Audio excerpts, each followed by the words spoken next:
Hey there and welcome back. If the day is finally behind you and the lamps are low and there is nothing left to do but lie still and let the weight of it all go out of you, then settle in, because tonight we are going somewhere I think you will enjoy. This is one of the long, slow ones, an evening for letting everything narrow down to a single city and a single great gate and a single family who, out of one small derelict brewery, but built something that would outlast every one of them and travel to the ends of the earth. It is for anyone who has ever found a strange comfort in things made slowly and made well, in patience and order, and the deep satisfaction of a thing done properly, for anyone who likes the idea of a craft carried on, unhurried, year after year, long after the hands that began it are still.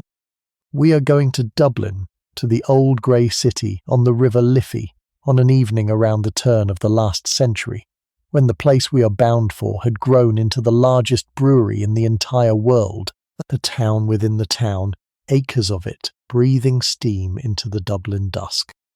And we are going to stand at the heart of it, at the famous gate of St. James, and let the long story of the house of Guinness unfold around us in the gathering dark, the story of a black drink, and the family that made it, from a single man with a borrowed £100 to a dynasty of lords who gave half a city away.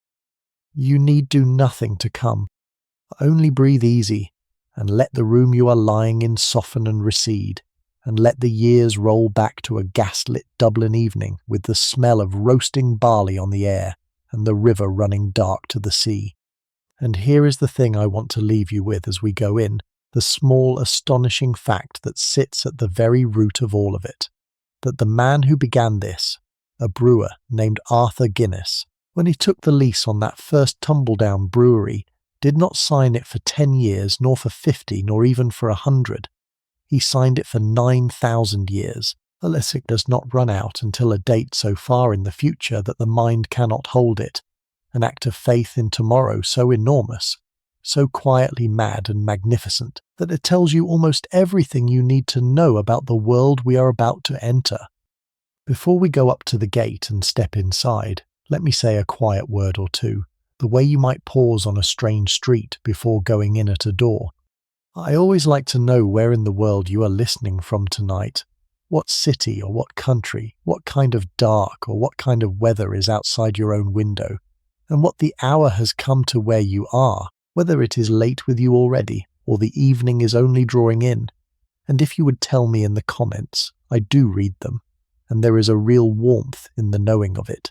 that so many of us, scattered across so many places and so many hours of the one night, are drawing into the same far city together. And if these slow journeys into worlds that are gone are something you would be glad to find again, you are welcome to subscribe, and the next of them will come to you in its own time, with no need to go looking. That is all of it. Nothing is owed, and nothing is hurried. Only a door left open, and a place kept for you near the warmth, while the lamps come on along the river. So, picture this.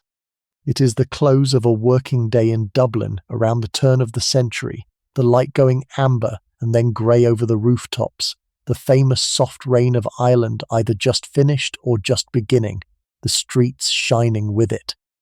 The city lies along its dark river, the Liffey, that runs straight through the middle of it down to the sea, spanned by its bridges and walled with its quays, and all of Dublin is built to the river and the river to the sea, for this is a port and a trading town, and always has been. It is a city of contrasts so sharp they catch in the throat,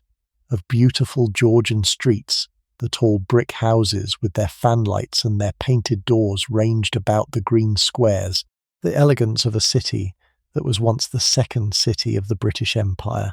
and, a street away, of the worst slums in Europe, the old grand houses broken into tenements, whole families to a room, a poverty as deep as the elegance is fine.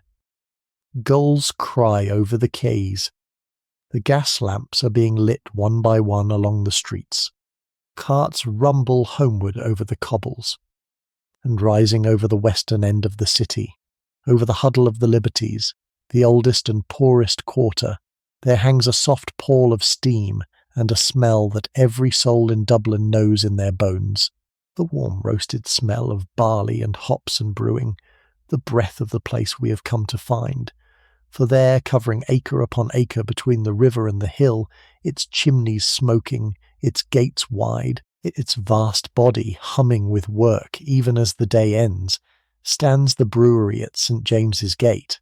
the heart of this story, and the heart, in some sense, of the city itself. Come up toward it through the old streets of the Liberties, the narrow ways of the oldest Dublin, where the brewery's poorer neighbours live cheek by jowl with the thing that gives so many of them their bread. The streets here are mean and crowded and loud with life, the children playing in the gutters, the women at the doors, the smell of the river and the smoke and the close-packed living, and through it all the brewery sits like a vast ordered island, its high walls running street after street, so large that it has its own roads and its own railway and its own river traffic, a place that is less a building than a district, a working town set down inside the living one. And there is the gate itself, the gate of St. James, the famous threshold through which all of it passes, the barley coming in and the barrels rolling out, the men streaming through morning and evening, the great horses and the laden drays, an arched gateway in the long wall, with the name above it that the world would come to know, and beyond it glimpsed as you draw near, the yards and the towering brick buildings and the chimneys and the steam, the engine of the thing lit now against the falling dark. Stand a moment at that gate in the soft Dublin rain, with the smell of the brewing all around you and the city at your back, and let the evening gather, for we are about to go in. And in going in we go back, more than 100 years back, to the very beginning, to the young man who stood near this spot with a key in his hand and a lease in his pocket for 9,000 years. His name was Arthur Guinness, and he was born in the year 1725 in the county of Kildare, not far from Dublin, the son of a man named Richard Guinness, who managed the estate and, importantly, brewed the beer for a churchman, the Archbishop of Cashel, Arthur Price. It was at his father's side on that estate that the boy first learned the brewer's craft, the handling of the malt and the water and the yeast, the patience and the watchfulness that good brewing asks. And it was the old Archbishop, his father's employer and the boy's godfather, who set the story in motion, for when Arthur Price died he left to his godson Arthur Guinness the sum of £100, a real legacy in those days, enough to begin a life. With that £100 the young man did what he knew. He went into brewing on his own account, first in a small way in the town of Leixlip, west of Dublin, where he took a little brewery and learned his trade as a master rather than a servant.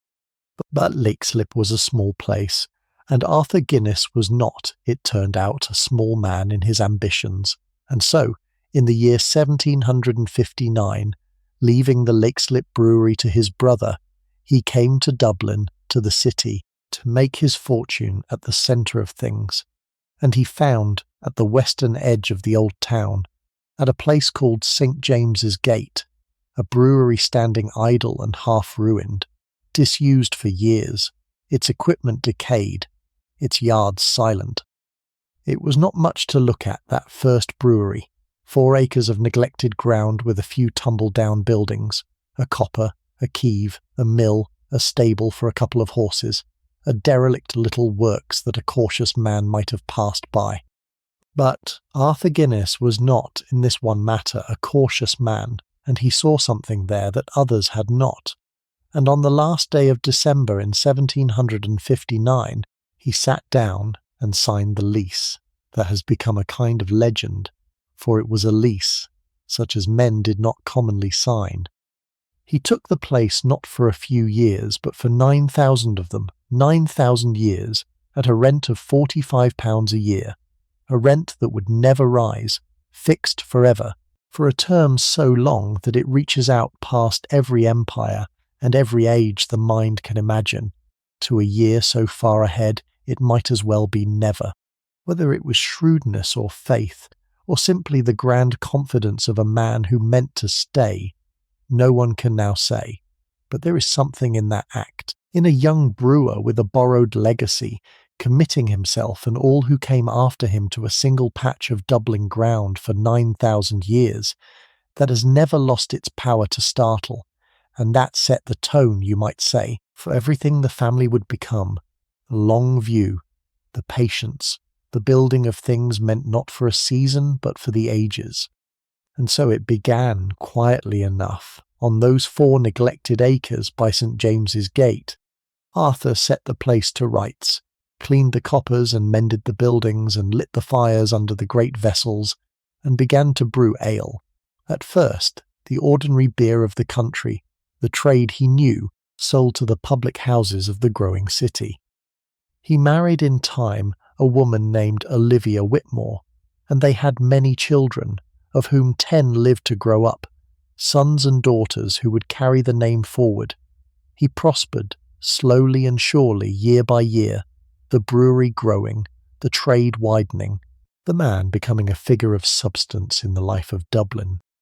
He was a Protestant of the Church of Ireland in a country where most were Catholic and most of the power lay with the Protestant few, and yet he was, by the standard of his day, a man of unusual tolerance and public spirit, who would in time speak and act for the rights of his Catholic countrymen when it cost him to do so. He was hard-working and devout and careful and ambitious all at once, a man who rose at his work and gave to his church and built up his house, and he had, above all, the quality the story turns upon, the willingness to think in long spans of time, to plant what he would not see grown, to build for a future he trusted even though he could not see it. From those 4 acres and that 9,000-year lease, everything else would come, but it came slowly, over generations, the way the best things come, and to understand how, we must first understand the city he had come to, and the strange new drink he was about to stake his whole fortune upon. Let me set before you the Dublin that Arthur Guinness came to in 1759, for it was a remarkable city, perhaps the most remarkable moment in all the long history of the place. This was Georgian Dublin, the Dublin of the 18th century, and it was in its golden age the second city of the British Empire after London itself, a capital, a parliament town, the seat of a wealthy and confident Protestant ruling class who were pouring their money into making Dublin one of the handsomest cities in Europe. All around a brewer as he built up his trade, the city was being rebuilt in brick and stone, the wide new streets laid out, the broad squares planted, Merrion Square and Mountjoy Square and the rest, ringed with tall, elegant townhouses of red-brown brick with their fan-lit doors and their iron railings and their fine plastered rooms within, the public buildings rising, the Parliament House on College Green, the Custom House by the river, the Four Courts, the long classical fronts of Trinity College, buildings of a grandeur and a grace that still stopped the breath. It was a city of carriages and sedan chairs, of balls and duels and theatres, of fashionable people in silk and powder, of a brilliant social and political life centred on the Irish Parliament, a city that believed in itself, that was spending lavishly and building beautifully, sure of its place in the world, and yet woven all through that grandeur, never more than a street or 2 away, there was the other Dublin, the Dublin of the destitute, and it was as wretched as the rich city was fine. The Liberties, the old medieval quarter where the brewery stood, was a crowded warren of the labouring people, the weavers and the labourers and the tradesmen and the destitute, living packed in the old decaying houses. And as the century went on, and the rich moved out to their new squares, their abandoned mansions in the old streets were taken over and subdivided and crammed, family upon family, room upon room, The tenements that would make Dublin's slums a byword for misery for 2 centuries to come. Disease was rife, the death of children commonplace, the contrast between the silk and the rags absolute. This was the city Arthur Guinness lived and worked in, a city of dazzling beauty and terrible wants side by side, and the brewery he was building sat squarely on the line between them, in the poor old quarter, employing its people, selling its beer to rich and humble alike, bound up from the very beginning with the entire life of Dublin, high and low.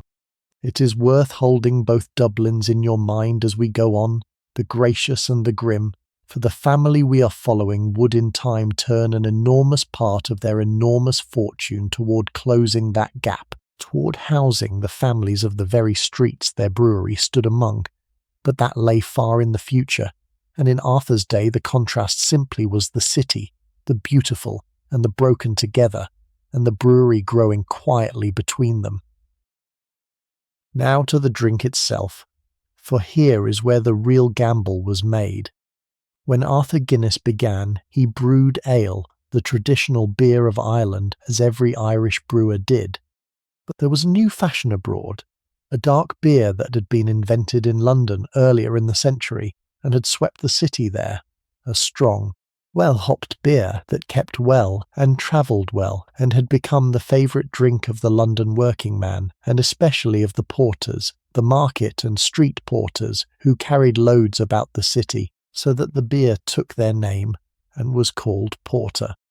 This imported London porter was being shipped across to Ireland and was selling well, undercutting the local ales, and an Irish brewer of ambition had a choice to make: to go on with the old ale and watch the imported porter take the trade, or to learn this new dark drink and beat the English at their own game. Arthur Guinness, with that long-sighted boldness that marked him, chose the harder, braver road. He set himself to master porter, this difficult dark beer, and to brew it better than the imported article, and over the years that followed, he committed the brewery more and more to it, until before the 18th century was out, he and his son had taken the momentous decision to stop brewing ale altogether and to stake the entire house of Guinness on porter alone. It was an enormous bet to abandon the safe old trade entirely for the new drink, but it was the making of them, for they brewed it superbly, and porter, and the stronger version of it that came to be called stout, would carry the name of Guinness from one small Dublin brewery to every corner of the earth. Let me show you how the dark drink is made, for it is a thing of real craft and real beauty, and the making of it is the slow heartbeat at the centre of everything here. It begins like all great things with water and with grain. The water comes from the hills, the soft clean water that the brewery has always prized and guarded, and the grain is barley, the pale gold barley of the Irish fields brought in by the cartload and the barge load through the gate. But barley alone will not make this beer. First it must be malted, which is to say it is steeped in water until it begins to sprout, and then dried, and this turns its hard starch into the sugars the brewing needs. And here is the secret of the colour and the flavour drinkers everywhere would come to know. Some of that malt is not merely dried, but roasted, kilned dark, some of it almost to blackness, roasted barley and black malt, that give the drink its deep ruby black colour and its unmistakable taste, that note of coffee and burnt richness and dark bread that is the very soul of the thing. The malt is milled, crushed to grist, and then comes the mashing. The ground malt is mixed with hot water in the great vessels called mash tuns, and left to stand, and the heat and the water draw all the sweetness out of the grain into a hot brown liquid called the wort, sweet and thick and smelling of the harvest. Then the wort is run off and boiled in the enormous coppers, the huge gleaming kettles that are the pride of any brewery, and into the boil go the hops, the dried flowers of the hop vine, bitter and aromatic, that balance the sweetness of the malt and help to keep the beer and give it its bite. The place fills with the smell of it, the sweet wort and the green bitter hops boiling together, a smell that hangs over the whole quarter. After the boil, the hot wort is cooled, and then comes the living part, the mystery at the centre of all brewing. The yeast is added, the living yeast, and the yeast falls to work on the sweetness and ferments it, turning the sugar into alcohol over days of quiet seething in the fermenting vessels, the surface working and foaming, the brimming tun alive and breathing as the wort becomes beer. And then the patience. The young beer is run off into vats, the colossal wooden vats for which the brewery was famous, vats as big as houses, and there it rests and matures and grows round and deep and smooth, for weeks, for months, the rough new drink, slowly becoming the velvety black stout the world knows, before at last it is drawn off into the casks and sent out through the gate. Water, barley, hops, yeast and thyme, that is all it is, and it is everything. The same handful of simple things turned by skill and patience and care into something far greater than the sum of them, brewed the same careful way day after day, year after year, decade after decade, with a consistency that was itself a kind of genius, so that a glass drawn in Dublin and a glass drawn half the world away would taste, against all the odds, the same. And the scale of it, by the time we are standing here at the turn of the century, is almost beyond believing. The 4 acres of Arthur's first lease have grown and grown until the brewery covers some 60 acres and more, a vast walled city of brewing sprawling across the western edge of Dublin, the largest brewery on the face of the earth, brewing more beer than any single place had ever brewed in the history of the world. Walk into it, and you are swallowed by it. Street after internal street, towering buildings of brick 8 and 10 stories high, the malt houses, the mills, the mash houses, the great copper houses with their gleaming kettles, the vast vat houses where the maturing stout rests in its mighty wooden tuns, the cask-filling sheds, the cooperages, the stables, the workshops, the offices, all of it, humming and roaring and breathing steam. There are its own railways running through it, little engines hauling wagons of grain and casks along the internal lines and out to the main line and the quays. There are hydraulic engines and steam engines driving the machinery. There are thousands of men at work in every trade. The heat of the brew houses, the cool damp of the vat houses, the thunder of the cooperage, the reek of the malt and the hops and the yeast, the hiss of steam and the rumble of barrels, it assaults every sense at once, a place of enormous energy and enormous order, the whole gigantic machine devoted, day and night, to the patient making of the one black drink. It is, in its way, one of the wonders of the age, this brewing city, and it had grown from one man's 9,000-year gamble on 4 neglected acres in not much more than 100 years. Come now and meet the great horses, for in the age we are visiting the brewery moves on muscle and on hoof, and the dray horses of Guinness were famous through the city and beyond. To shift the mountains of grain and the rivers of beer about the yards and out through the gate and down to the quays, the brewery kept a small army of horses, hundreds of them, great heavy draught horses, the gentle giants of the working world, broad-backed and feather-footed and patient, bred and chosen for strength and steadiness. They lived in long ranges of stables within the walls, kept like soldiers, groomed and shod and fed and cared for by an army of stablemen and farriers and harness makers, for a brewery horse was a valuable creature and a well-loved one, and each morning they were harnessed in their gleaming brass-bright tack to the heavy drays, the flat wagons stacked with casks, and set to the day's hauling, the slow magnificent procession of them in and out of the gate, one of the sights of Dublin. To watch a team of these horses lean into the collar and take up the weight of a loaded dray, the huge muscles working, the iron-shod hooves striking sparks on the cobbles, the driver up on the load with the reins easy in his hands, Others who watch a partnership of man and beast as old as cities, and the draymen who drove them were proud men, skilled men who knew their horses by name and temper, and would no more mistreat them than a man would mistreat his children. The clatter of the hooves and the rumble of the iron-tired wheels and the rolling thunder of the casks being loaded and unloaded were the daily music of the place, and the great horses, glossy and enormous and calm amid all the din, going steadily about their heavy work, were the beating arteries of the brewery, carrying its dark lifeblood out to a thirsty trade. And the casks those horses hauled were themselves the work of one of the largest gatherings of a single craft anywhere in the world, for before there were metal kegs, every drop of Guinness went out in wooden barrels, and every one of those barrels was made and mended by hand, by the coopers.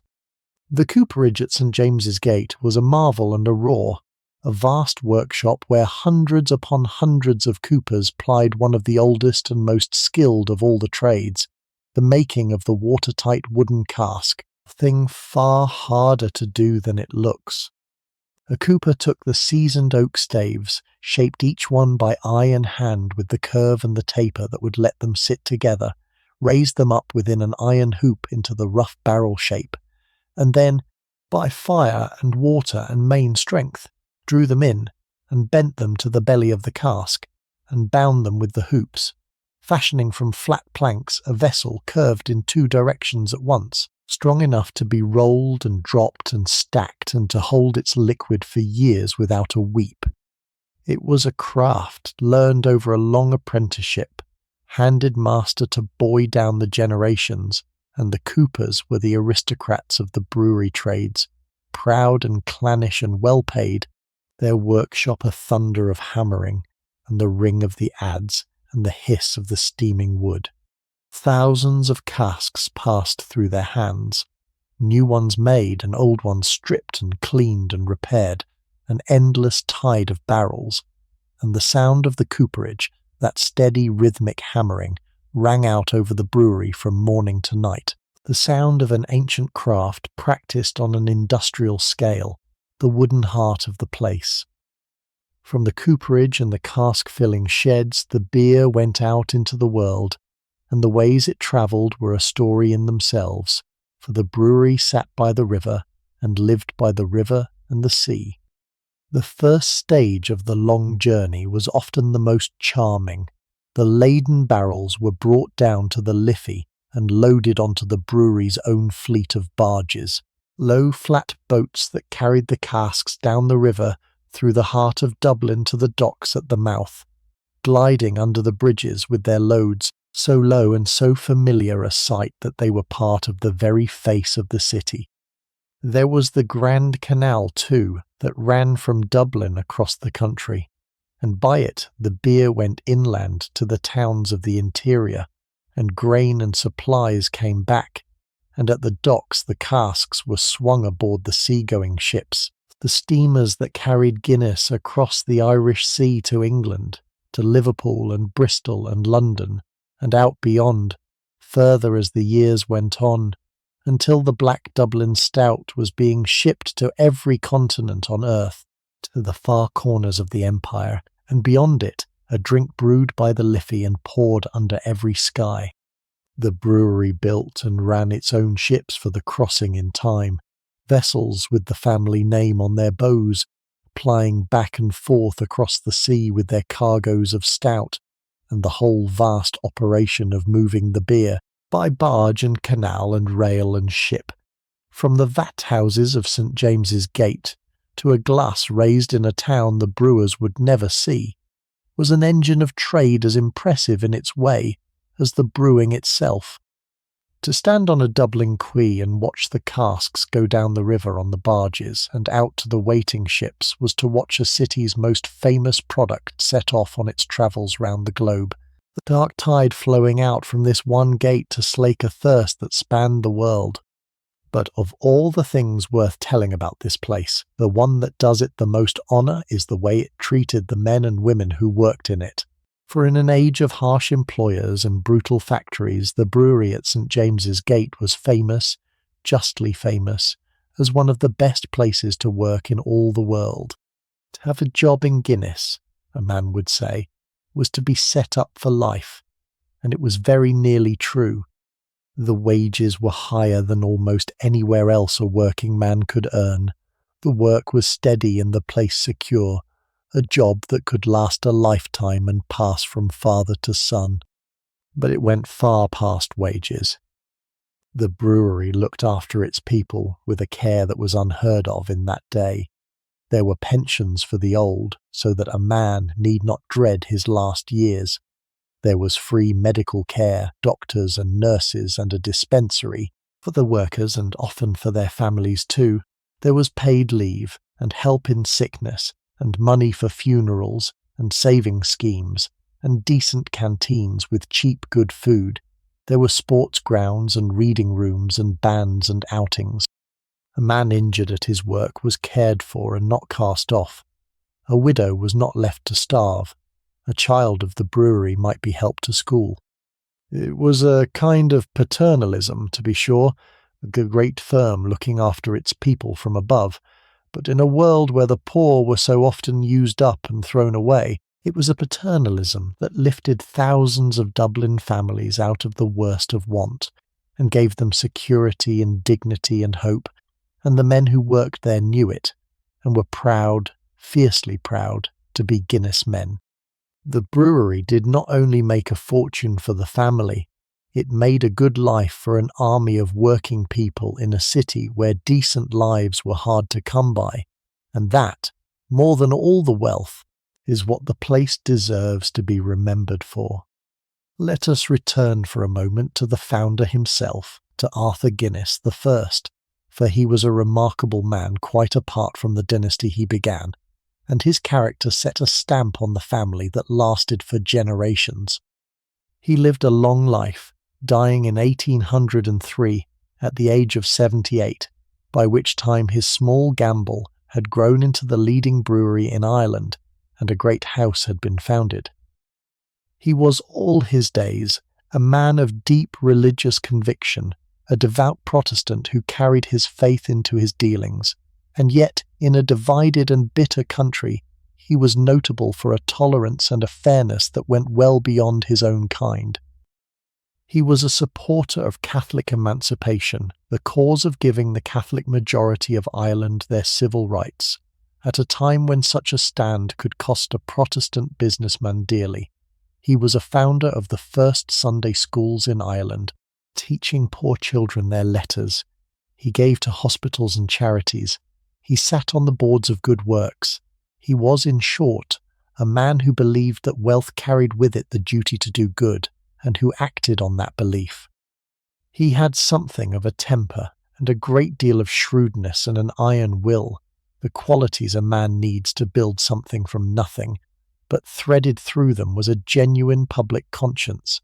a sense that the brewer owed something to the city that made him, and it is no small thing that this conviction, planted in the founder, would flower in his descendants into some of the most lavish private generosity that any city has ever known. When he died, full of years and honour, he left the brewery and the example both, and his many children carried the name forward. But it was through his sons in the brewery, and one son above all, that the house went on. That son was Arthur Guinness II, who took the brewery on after his father and ran it through the first half of the new century, the difficult decades after the union of Ireland with Britain when Dublin lost its parliament and much of its glory and fell into a long decline as a city. Through hard times and good, Arthur II held the course his father had set and pressed it further.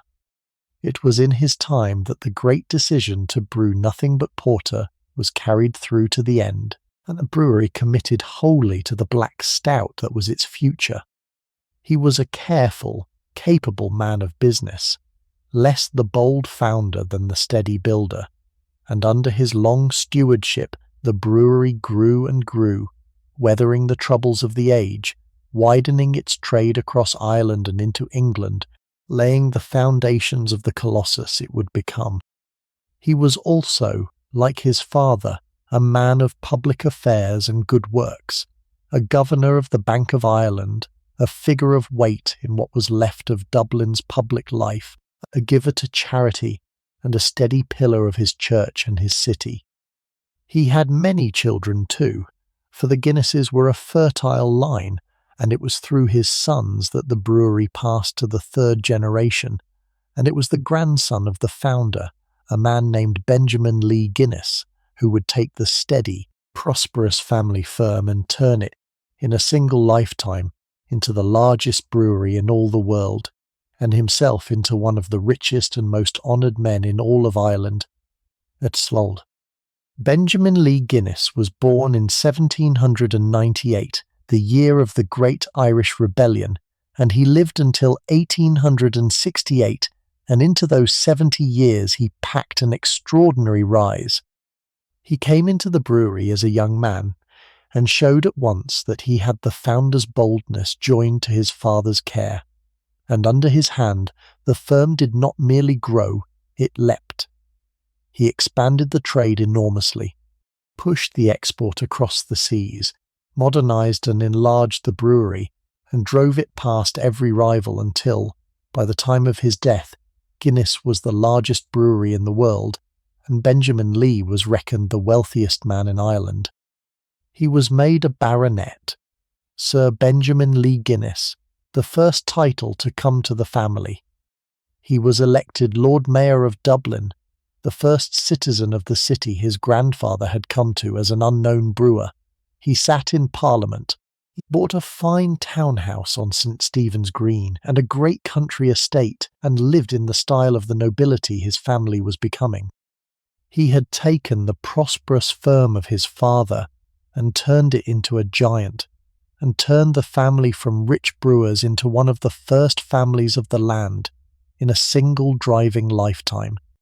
But Benjamin Lee Guinness is remembered in Dublin to this day not chiefly for the fortune he made, vast as it was, but for one magnificent thing he did with it.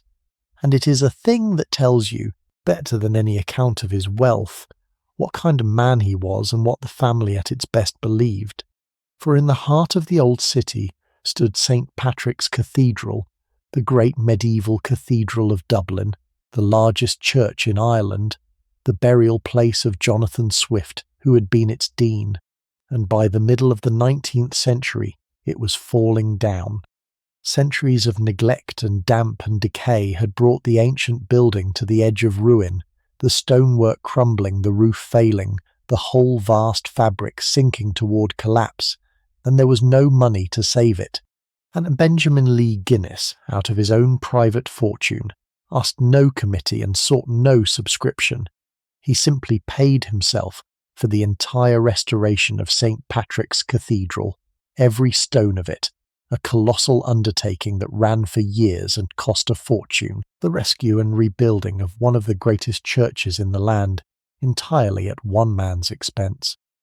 He took a personal hand in it, watching over the work, and when it was done the cathedral that had been a crumbling ruin stood whole and sound and beautiful again, saved for the city and the nation for generations to come, as it stands to this day. There is a statue of him outside it still, the brewer who saved the cathedral.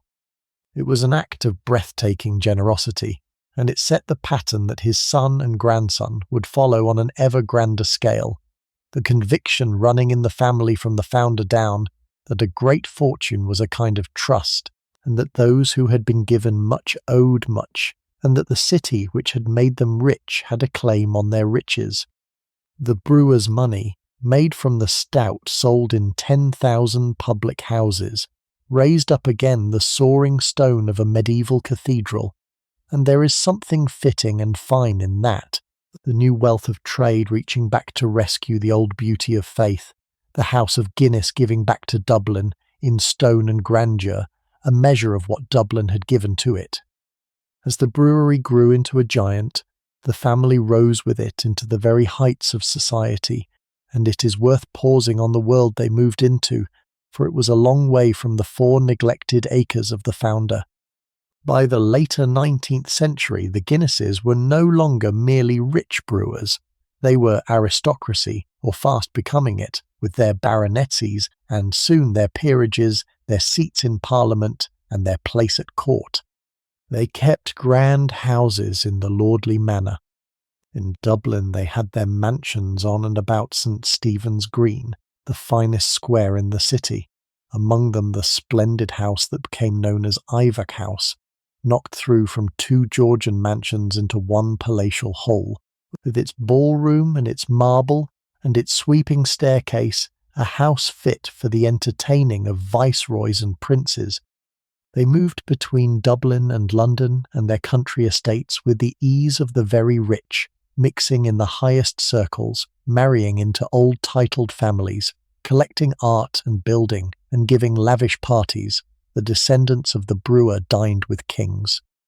And yet, for all that, they did not let go of the brewery, nor look down on the source of their wealth. They remained, generation after generation, brewers, working brewers, who knew the trade and ran the firm, and took their fortune from the black stout flowing out of St. James's Gate, even as they sat in the House of Lords. There is something admirable in that, in a family that climbed to the top of society without ever pretending to be ashamed of the trade that took them there, that stayed at the root the house of a Dublin brewer. The grandeur was real, the marble and the titles and the mansions, but under it ran always the smell of the malt and the roar of the cooperage and the steady honest making of the beer. And the best of the Guinnesses never forgot it. The man who carried the family to its highest point was the grandson of Benjamin Lee, a man named Edward Cecil Guinness, born in 1847, who would become the first Earl of Iveagh, and who was, in his prime, one of the richest men in the entire world. He took control of the brewery as a young man and ran it with brilliant skill through its greatest years of expansion, and then, in 1886, he made the move that crowned the family fortune. He floated the brewery as a public company on the London stock market, selling shares in Guinness to the public, while keeping the family firmly in control. The flotation was a sensation. The shares were wildly oversubscribed, the public clamouring to buy a piece of the most famous brewery on earth, and the sale made Edward Cecil Guinness almost unimaginably rich in an instant, with a fortune that placed him among the wealthiest handful of men on the planet. He had turned the family firm into a great public corporation, and himself into a colossus of wealth. Honours rained upon him, a barony, and then a viscountcy, and at last an earldom, Earl of Iveagh, the highest the family had yet reached.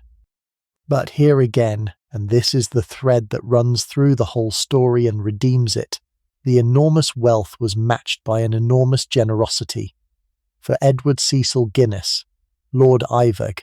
like his grandfather before him, believed that such a fortune was a trust to be used for the good of others, and he set about giving away staggering sums in ways that changed the lives of the poorest people in 2 great cities, and left a mark on Dublin and on London that endures to this very day. The generosity of this generation of the family was on a scale that is hard to credit, and it flowed in 2 great channels through 2 brothers, and it reshaped the city of Dublin. The elder brother was Arthur Edward Guinness, who became Lord Ardilaun, and who sold his share of the brewery to his younger brother Edward Cecil, and devoted his life and his fortune to good works. And it is to him that Dublin owes one of its dearest treasures. In the very centre of the city lay St. Stephen's Green, a fine old square, but for long years it had been a private park, railed off and locked, open only to the wealthy residents who held keys, closed to the ordinary people of Dublin. Lord Ardilaun bought it, had it laid out anew at his own expense as the beautiful public park it is today, with its lake and its walks and its flower beds and its bandstand, and then he gave it, freely, to the citizens of Dublin, to be theirs forever, open to all, rich and poor alike. To this day the people of Dublin walk in St. Stephen's Green, and few of them perhaps remember that it was the gift of a Guinness, the brewer's family giving the city a green and quiet heart at the middle of its noise. But the gift endures as the cathedral endures, the family's wealth turned into beauty and rest for the common people of the town. And the younger brother, Edward Cecil, Lord Iveagh the richest of them all, turned his even larger fortune to the deepest need of the city, the housing of its people. The slums of Dublin, as we have seen, were among the worst in Europe. Whole families crammed into single rotting rooms in the decayed old houses, in filth and disease and despair.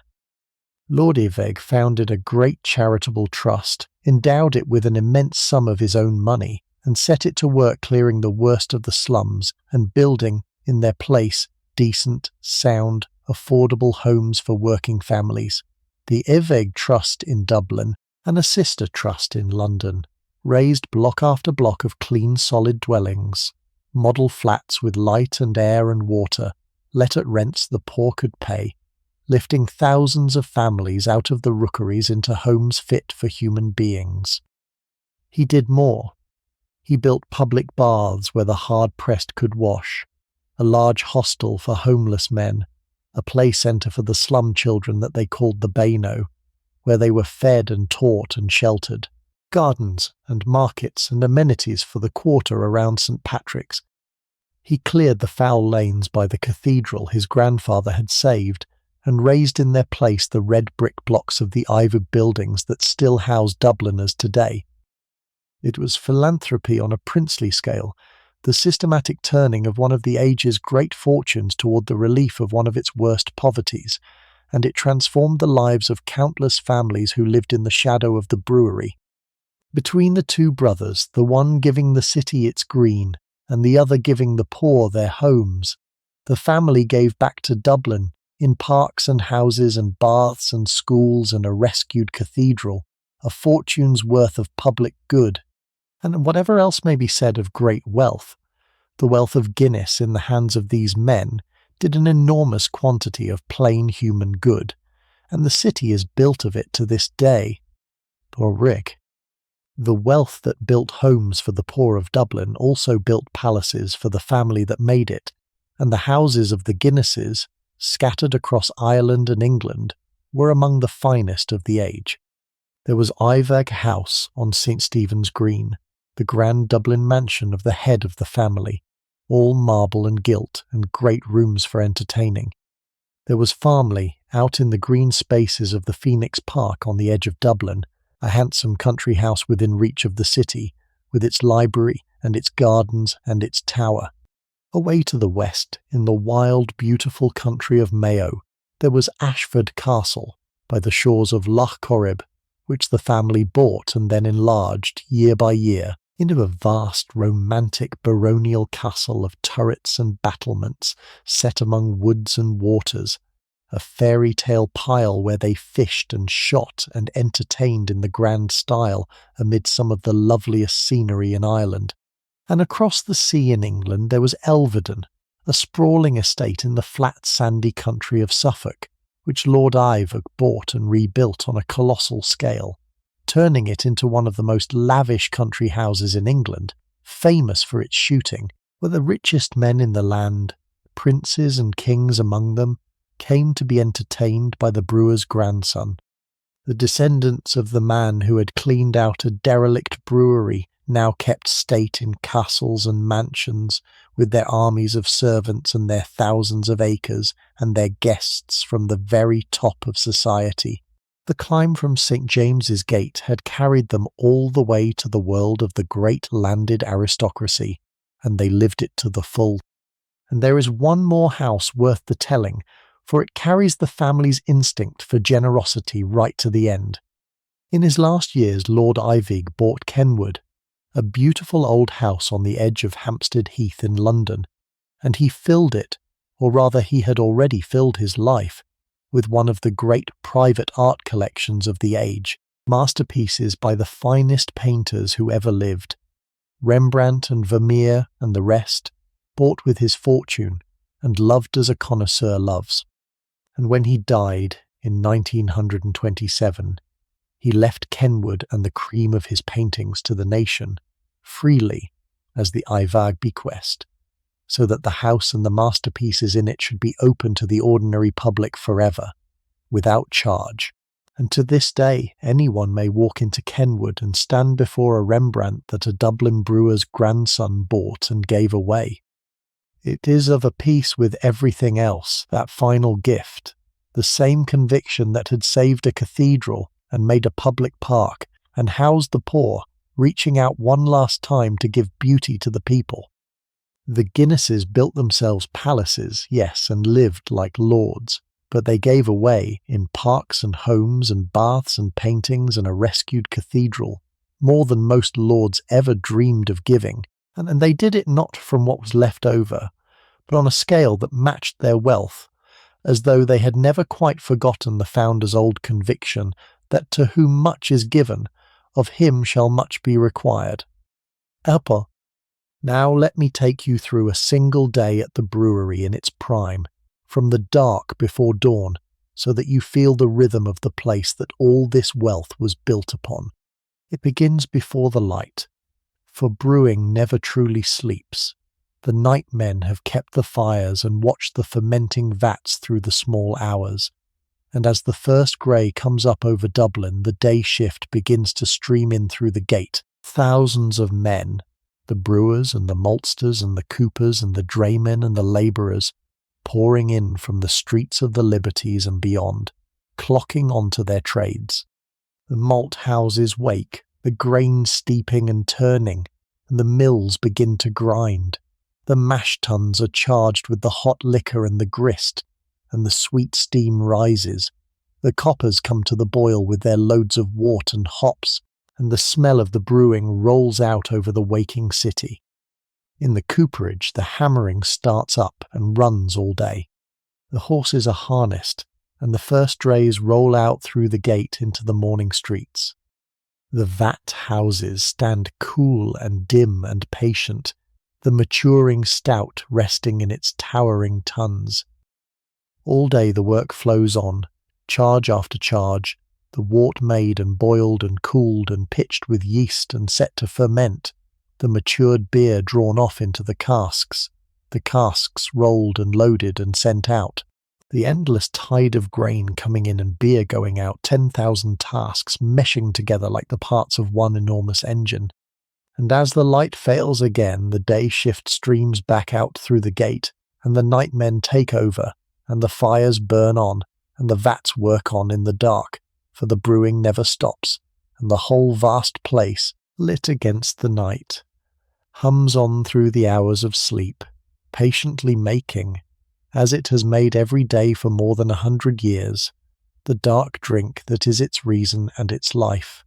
There is a side to the brewery that you might not expect, and it is one of the most surprising and delightful turns in the whole story. For this old Dublin firm was, beneath its smoking chimneys and its plodding horses, a place of serious science, a pioneer of the careful measurement and control that we now take for granted, and it gave the world, of all things, a piece of pure mathematics. The making of a beer that tasted exactly the same, glass after glass, year after year, brewed from a living, variable thing like barley and a temperamental thing like yeast, was a problem of fearsome difficulty, and the brewery threw real intellect at it. It built laboratories and hired clever men, scientists and chemists and mathematicians, to study every step of the brewing, to test the barley and the hops and the water, to measure and record and refine, to chase down every source of variation, and tame it. And among these clever men, around the turn of the century, was a young man named William Gossett, a brilliant mind set to work on the brewery's data, trying to draw sound conclusions from the small samples of barley and beer that were all the brewers had to go on. Gossett worked out a new way to reason about small amounts of data, a piece of statistics so important that it underlies a great deal of modern science to this day. But the brewery, jealous of its secrets, would not let its employees publish under their own names, and so he published his discovery under a modest false name, calling himself simply Student. To this day, Students of statistics the world over learn what is called students' distribution and students' test, and few of them know that Student was a quiet brewer at Guinness in Dublin, working out his mathematics to make a better, more reliable glass of stout. There is something wonderful in that the patient pursuit of a perfect pint in a brewery by the Liffey should have handed the whole world a tool for finding truth out of scanty evidence. The dark drink and the bright idea, both brewed at St. James's Gate. The drink itself, by the time we are standing here, had become far more than a product. It had become a part of the very fabric of Irish life, woven into the daily round of the country as few things ever are. In every town and village in Ireland, and in the cities of England, and out across the seas wherever the Irish went, there was the public house, the pub, the warm lamplit room that was the working man's parlour and club and refuge, and on the counter of every one of them stood the black stout, drawn slow from the cask or the engine into the glass, settling from a churning brown turbulence to the still black body and the thick creamy head that were its signature. The pouring of it was a small ritual, unhurried, the glass filled and left to settle and topped at leisure, never to be rushed, and the drinking of it, in good company, over long talk, was one of the simple pleasures and consolations of a hard life, the hearth around which the social life of a people gathered. It would be wrong to romanticize the drink, for there was real harm in it too, as there is in all strong drink, and the misery of the bottle was no stranger to the poor streets around the brewery. That is the shadow side, and it is honest to name it. But for most of the time, the stout was simply part of the texture of ordinary life, the drink of welcome and of mourning and of celebration, of the fair day and the wake and the wedding and the quiet evening, the dark companionable thing at the centre of 1,000 small gatherings, and it carried the name of Guinness and the taste of Dublin water and Irish barley into the lives and the memories of millions, so that for people everywhere the very idea of Ireland came to be bound up with that one dark, smooth, bitter, beloved drink poured slow in a lamplit room. To date, let me give you the city itself for a while, the Dublin that cradled all of this, for the brewery and the city grew together and cannot be told apart. Dublin is an old town, founded by the Norsemen by the Black Pool, that Dublin that gave it its name, set where the river Liffey meets the sea, and it has always been a river town and a port. It is life running down to the water and out to the world. By the time of our evening it was a city of contradictions, a former capital fallen on quieter days, its great Georgian set-pieces a little faded, its commerce humming, its poverty vast, its character utterly its own. There were the wide, bright streets of the centre, Sackville Street with its monuments, the bridges over the brown river, the quays lined with their tall houses and their ships. There was Trinity College behind its long grey front, and its old Parliament House turned into a bank, and the castle, and the 2 cathedrals. There were the markets and the shops and the thronging life of a busy town. There was the river, always the river, brown and tidal, smelling of the sea and the city, with the gulls over it and the barges on it and the bridges stepping across it, and down at the mouth the docks, where the ships came and went to England and the world. And everywhere there were the people of Dublin, quick and talkative and humorous and poor, a city famous for its talk and its wit and its songs and its hard, sharp tongue, a people who could make a joke of anything and a story of everything. The Dubliners, among the most characterful city folk anywhere, living their crowded, loud, good-humoured lives along the banks of the dark river, under the soft, grey, changeable sky. It was their city, and the brewery was the greatest thing in it, the largest employer, the proudest boast, the smell on the air and the work in their hands and the drink in their glasses. The firm and the city were grown together root and branch, and to speak of Dublin was to speak of Guinness, and to speak of Guinness was to speak of Dublin. And behind the city and the brewery alike lay the land, the Irish countryside, the green fields that fed the whole enterprise. For the dark drink was made, in the end, from the fruit of Irish soil. The barley that was its body grew in the wide tillage fields of the country, in the gold of late summer, sown and reaped by the farmers of Ireland, the long swelling ears ripening under the soft western sky. And the brewery was one of the greatest buyers of barley in the land, so that the rhythm of its brewing reached out into 1,000 farms, the harvest coming in by cart and barge and rail to the malt houses at the gate. There was a hidden world of work behind each glass that no drinker ever saw, the farmer ploughing and sowing in the spring, the slow ripening through the summer, the anxious harvest racing the autumn rain, the grain dried and stored and carried to the brewery, the maltsters turning it on the malting floors, the long chain of hands, from the man behind the plough in a field in Kildare to the man drawing the pint in a pub in Dublin, all linked by the patient passage of the barley from the earth to the glass. The water came from the hills, the soft Irish water. The barley came from the fields, the soft Irish barley. Even the famous drink, for all its fame abroad, was at its root a thing of the Irish land and the Irish weather, the dark distillation of green fields and grey skies and falling rain, gathered up at St. James's Gate, and sent out to the world with a taste of Ireland in it. And the farmers who grew the barley, and the carters who hauled it, and the bargemen and the railwaymen who carried it, were as much a part of the house of Guinness as the brewers themselves, the wide unseen foundation of green country on which the whole towering enterprise was raised. Come into the malt houses, for the turning of barley into malt is the first transformation, and it has a quiet beauty all its own. In the long, low malting floors, the steeped barley was spread out in a thick, even bed, and there it lay warm and moist, and began to live, each grain putting out its tiny white rootlet and its pale shoot as if it meant to grow into a field, and the maltsters walked the floors, turning the grain with their wooden shovels and their rakes over and over, day and night, to keep it cool and even, and to coax the sprouting along just so far and no further. The air of the malting floors was warm and sweet and earthy, heavy with the smell of the living grain,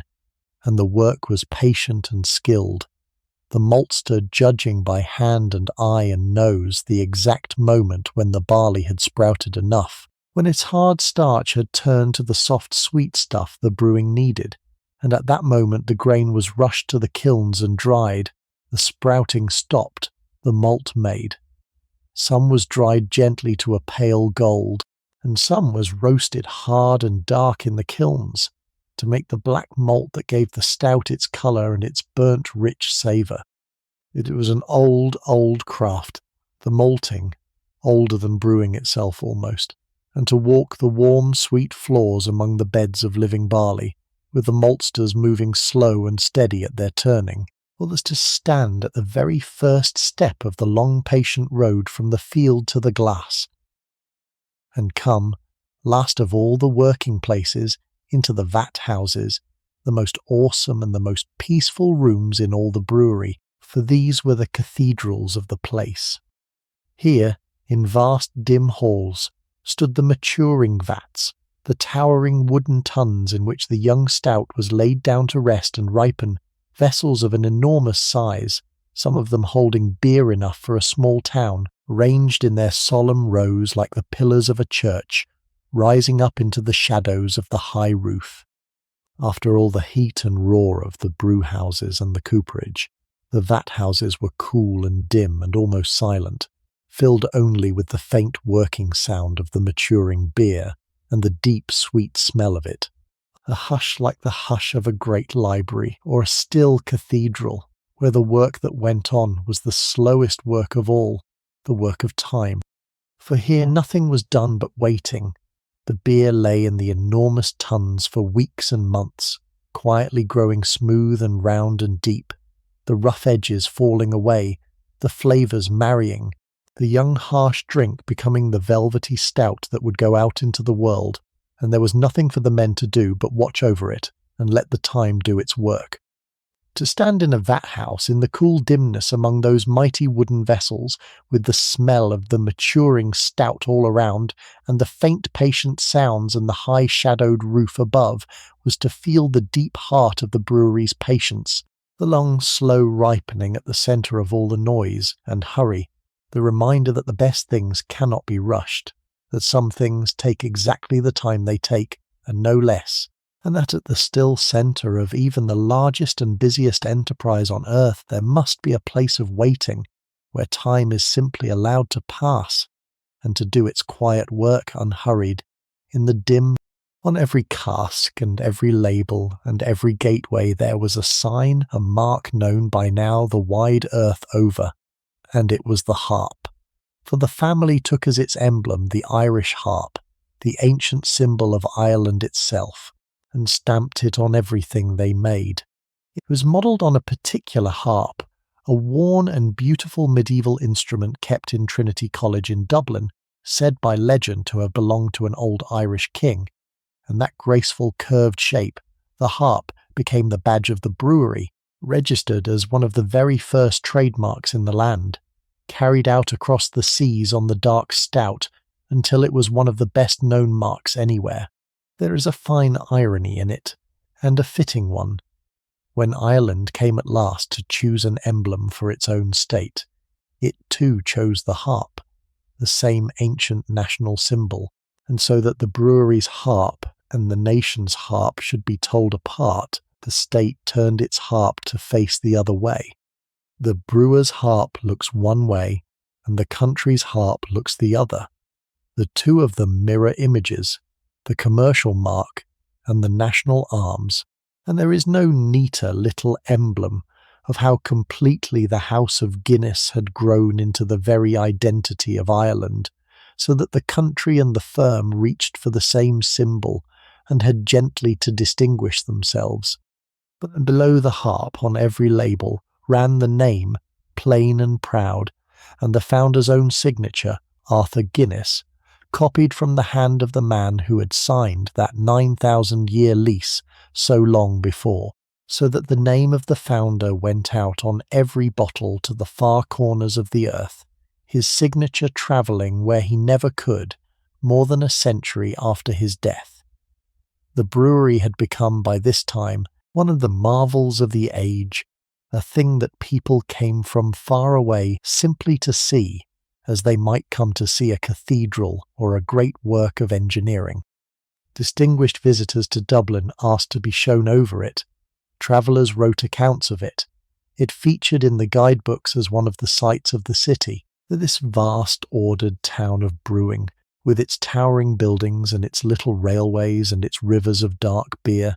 and it was a sight, truly, to be taken through it. From the mountains of barley in the malt stores to the thunder of the cooperage to the gleaming coppers to the hushed cathedral vat houses to the quays where the barges loaded, was to be shown the largest enterprise of its kind ever seen, working with the precision of a watch on a scale that beggared belief. People marvelled at the cleanliness of it, the order, the care, at the contentment of the workers, at the sheer staggering quantity of beer that flowed out of it day and night to slake the thirst of half the earth. It had become a source of enormous civic pride to Dublin that this firm that had made the city's name known in places that had never heard of anything else Irish. The brewery was Dublin's boast, the proof that out of this poor old city by the Grey River could come a thing that was the biggest and the best there was. And over it all hung the smell of the brewing, that warm roasted barley smell that meant home to every Dubliner, drifting out over the Liberties and the river and the rooftops, the very breath of the place, so that a Dubliner returning from abroad would catch that smell on the wind as the boat came up the bay and know before they saw a single street that they were home. It would be wrong to think of the brewery as only brewers, for it took a whole host of trades to run an enterprise that size, and a man might spend his life there at a craft that touched the beer only at a distance. There were the engineers who tended the steam engines and the hydraulic gear and the boilers and the pumps, the iron muscles of the works. There were the carpenters and the joiners and the masons, forever building and mending in a town of buildings. There were the smiths and the farriers at their forges, the harness makers and the wheelwrights who kept the drays and the horses going. There were the chemists and the laboratory men with their tests and their measurements. There were the clerks, the great army of clerks in the counting houses and the offices, keeping the books and the orders and the wages and the endless paper of an enterprise that traded with every land. There were the gatekeepers and the watchmen and the timekeepers, the men of the railway, driving the little engines through the yards, the bargemen on the river, the storemen and the carters and the labourers without number, who fetched and carried and loaded and lifted. Each had his trade and his place and his pride. A man was a Guinness cooper, or a Guinness engineer, or a Guinness clerk, and it meant something, a standing, a security, a craft mastered, and a living made. Fathers brought in sons. Whole families gave generations to the place. And the brewery was not only an engine for making beer, but a vast community of working people, a society in itself, with its own ranks and customs and loyalties and pride, bound together by the work and by the black drink they all, in their different ways, helped to make. To belong to it was to belong to something solid and lasting in a precarious world, and the men who did belong to it carried themselves accordingly, with the quiet dignity of people who knew their worth and their place in a thing that mattered. And the brewery turned with the seasons, as all things rooted in the land must do, even an enterprise of brick and iron and steam. In the autumn came the great inflow of the new barley, the harvest of the Irish fields pouring in through the gate to the malt stores, the busiest time of the buying year. The malt houses worked at full stretch, laying down the year's supply. Through the winter the brewing ran hard, for the cold months were the thirsty months and the demand was high, the fires roaring under the coppers against the dark and the frost outside, the steam rising thick into the freezing Dublin air, the drays going out over the icy cobbles with their loads in the spring, and the early summer the pace might ease a little, the days lengthening, the light coming back to the river and the yards, and in the high summer, the warm months, brewing of the old kind grew harder, for heat is the enemy of good fermentation, and the work bent itself around the weather. The horses had their seasons too, and the bargemen, and the farmers far off in the fields whose barley fed it all, and the smell of the brewing hung differently on the air in the wet of winter and the soft warmth of summer. Year in and year out the great wheel turned, harvest and brewing and selling and harvest again, the seasons of the land and the seasons of the trade meshing together, the brewery breathing in time with the Irish year as it had done for so long and would do for so long again, and a man who gave his life to it lived by that turning, but the autumns of the barley and the winters of the brewing marking out his years as surely as they marked out the years of the farmer in the field. The family itself, meanwhile, had spread and branched like an old tree until the name of Guinness was carried by many lines in many places, not all of them in the brewing trade at all. The main stem ran through the brewers, the line that held the firm, and rose to the earldom of Iveagh, but there were other branches that went their own ways.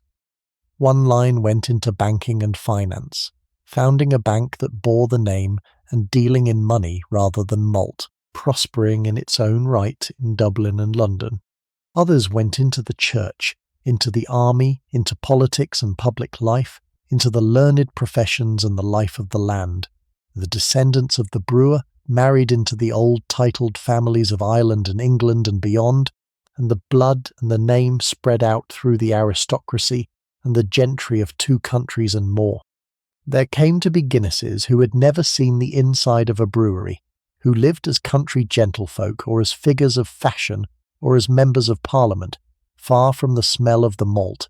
and yet they all traced back, in the end, to that one determined man, and his 9,000-year lease,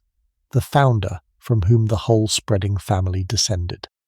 It is a striking thing to see how far and wide a single line can reach in a few generations, from one brewer at one gate to a great clan scattered across the highest reaches of society in many lands.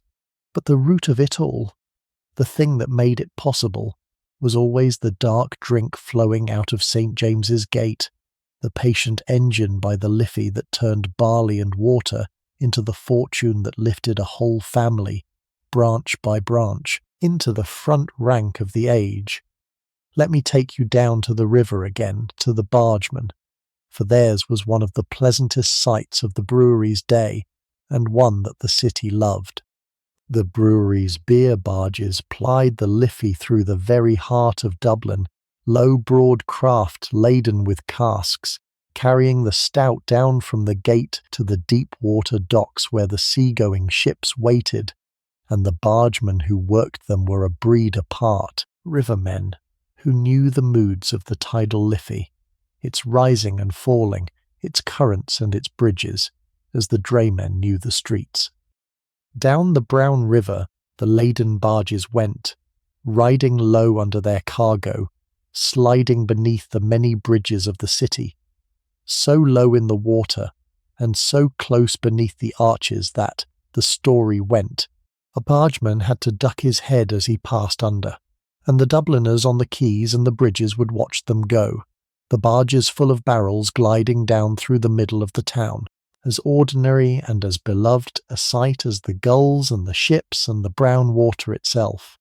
It was a calm, skilled, watery work, the bargemen's poling and steering the heavy craft down the winding river among all the traffic of a busy port, reading the tide, easing under the bridges, bringing the precious cargo safe to the docks, and then the empty barge back up again on the turning tide. The river carried the beer as the river had always carried the life of Dublin, down to the sea and the waiting world, and the slow passage of the laden barges down the Liffey, under the bridges, through the heart of the grey and golden city, was one of the gentle daily rhythms of the place. The dark stout going down to the sea on the dark river, quiet and unhurried in the soft Dublin light. Imagine, for a while, that you are one of them, one of the brewery men, and let the day be yours. You live in one of the small streets of the Liberties, within sound of the brewery, within the smell of it. You wake in the dark of a winter morning to the sound of the city stirring, and you dress and eat your bit of breakfast and step out into the cold, and you walk through the waking streets with hundreds of others all bound the same way, the men of the brewery streaming toward the gate in the grey light, their boots loud on the cobbles.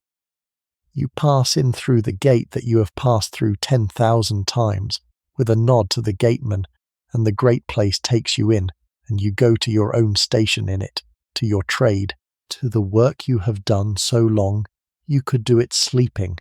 and all day you are part of the enormous patient machine, your own small skilled task, meshing with 1,000 others, the malt and the wort and the casks and the horses moving through their endless cycle, and you among them, needed, useful, at home. There is the warmth of the brew house, and the cool of the vat house, and the thunder of the cooperage. There is the talk and the chaff of your mates, the shared jokes, the long familiarity. There is the midday break, the bread and the bit of dinner, the rest, and then the afternoon's work and the failing of the light, and at last the whistle or the bell, and the streaming back out through the gate into the evening, the day's work done, the wage secure, the home and the fire and the family waiting. It is a hard life and a good one, ordered and dignified and safe in a city where so little was safe. You know your worth and your place, and you belong to something solid and lasting. And as you walk home through the lamplit streets with the smell of the brewing fading behind you, there is a quiet satisfaction in it, the satisfaction of honest work in a good place, that the anxious modern world, for all it has gained, has not always managed to keep. And underneath the whole of it, The brewing and the building and the giving and the rising, there ran one quality more than any other, and it was patience, the long view, the willingness to think and build in spans of time far longer than a single life. It was there at the very beginning, in that astonishing lease for 9,000 years, a man binding himself and all his descendants to a patch of ground for a stretch of time the mind cannot hold, and it was there in everything that followed.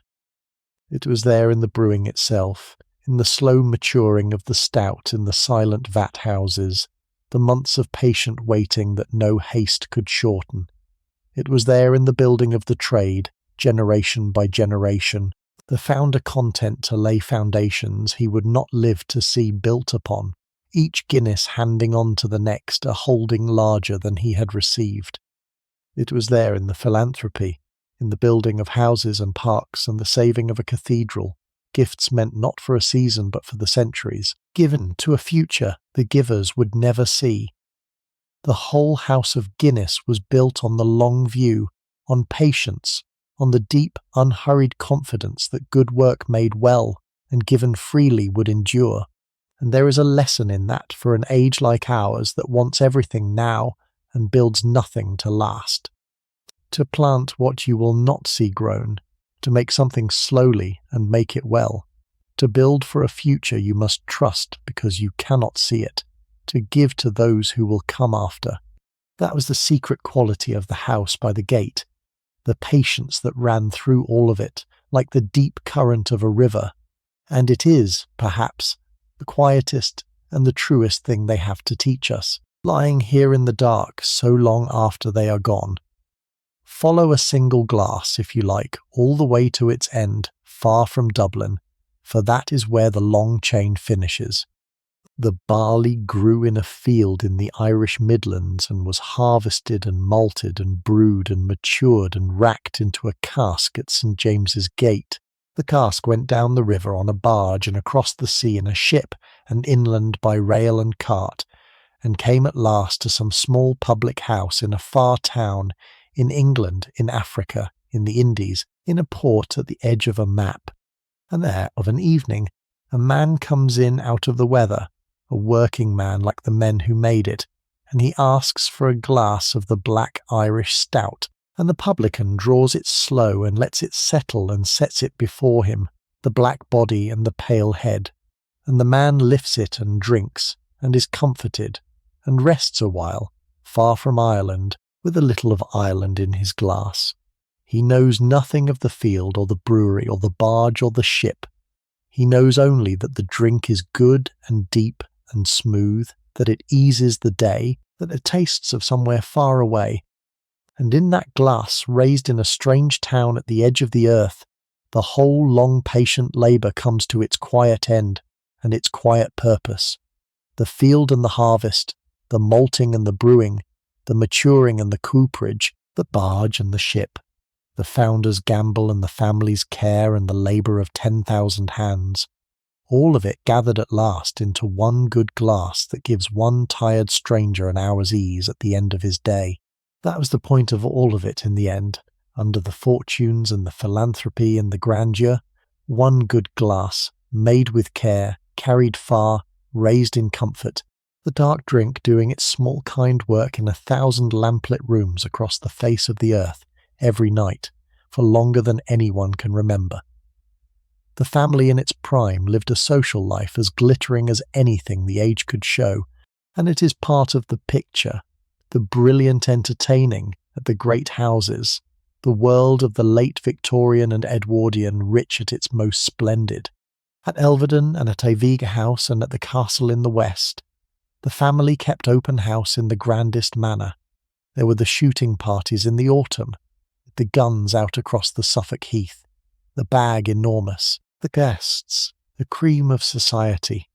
There were the great dinners and the balls, the rooms ablaze with light, the women in their jewels and their gowns, the long tables gleaming with silver and crystal, the finest food and the finest wine,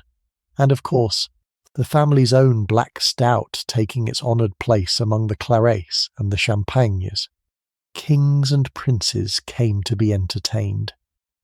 The head of the family moved easily among the highest in the land,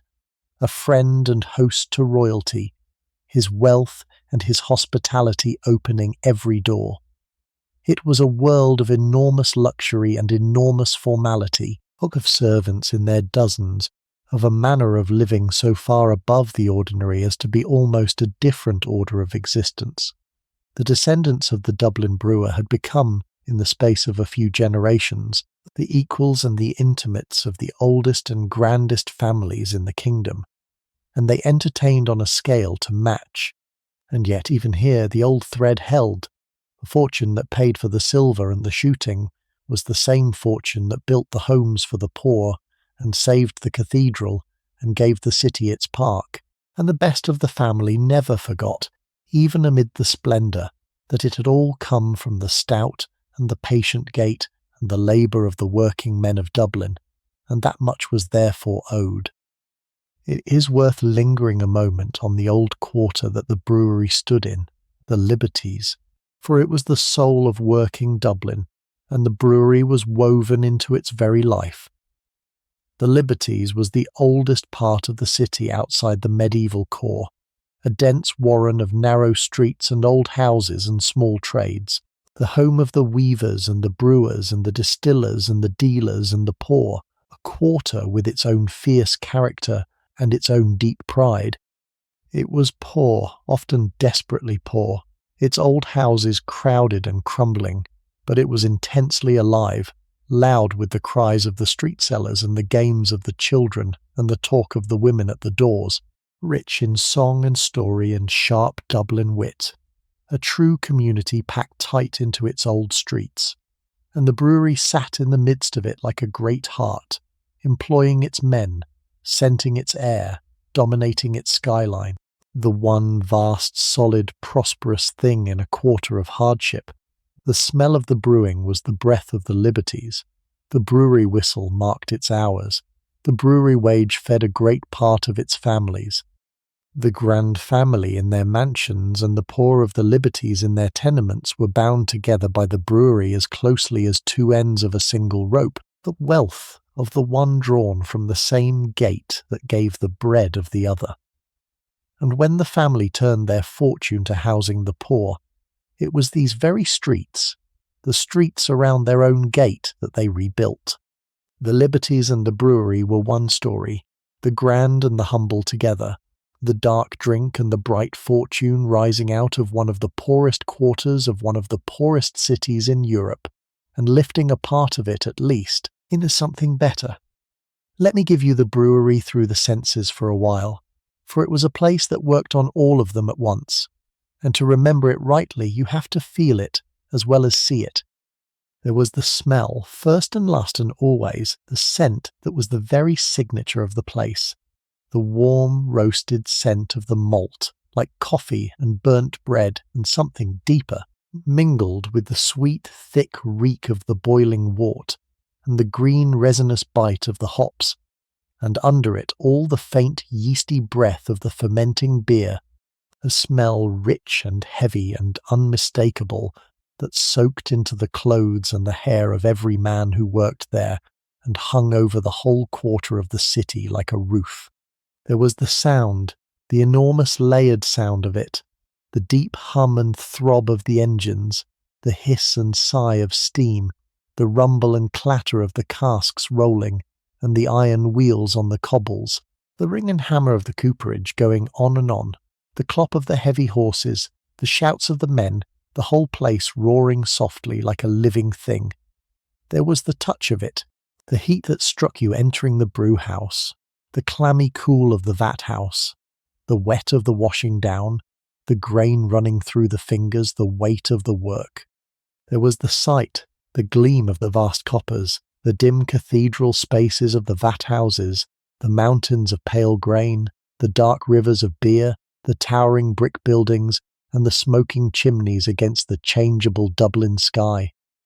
It was a feast for the senses, and an assault on them both at once, a place of overwhelming richness, and the men who worked there lived inside that richness day on day until it became the very texture of their lives. And long after, an old brewery man, catching some chance whiff of roasting grain on the wind, would be carried straight back in an instant to the heat and the roar and the smell of the place where he had given his working life, and feel, against all reason, a pang of something very like homesickness for it.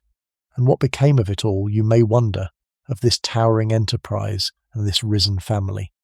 The short answer is that it endured, as the founder had meant it to endure, far beyond his own life and his sons and his grandsons, on and on down the years. The brewery at St. James's Gate went on brewing, and goes on brewing to this day, more than 2.5 centuries after a young man signed a lease for 9,000 years on a derelict yard. The dark drink is still made there, by the same river, from the same simple things, and is still carried out to the corners of the earth, still one of the best-known names that the island of Ireland has ever sent into the world. The family rose and spread and changed as families do, moving with the times, the brewing passing in the end out of their daily hands into the keeping of the great company the firm became, but the name endures on the bottle and the gate, and the memory and the works they did endure with it. The cathedral that Benjamin Lee saved still stands sound in the heart of Dublin. The park that Lord Ardilaun gave still greens the centre of the city, full of people on a fine day, few of them knowing whom to thank.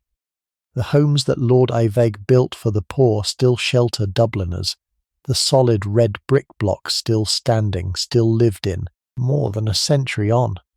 The paintings he gave to the nation still hang in the house on the heath for anyone to come and see, free forever. The founder's signature still runs across the label of every bottle, his name gone round the earth 100 years and more after his death. Empires have fallen in the time the brewery has stood. The very country it stands in has changed its whole nature, gone from a corner of an empire to a nation in its own right, and through all of it, the patient making has gone on. The barley and the water and the hops and the yeast and the thyme, the dark drink flowing out of the old gate as it has flowed for the lifetimes of 10 generations. That was the meaning of the 9,000 years in the end, not the literal span, but the spirit of it, the building of a thing meant to outlast its builders, and it has kept faith with that spirit better than its founder could ever have dreamed. Think back, before we let the evening close, to the young man at the gate with the key in his hand in the cold last days of the year 1759, and consider what he could not have known. He could not have known that the derelict yard he was taking on would grow into the largest brewery on the face of the earth. He could not have known that the dark London drink he was about to gamble on would become the very emblem of his country, drunk under every sky, the taste of Ireland to half the world.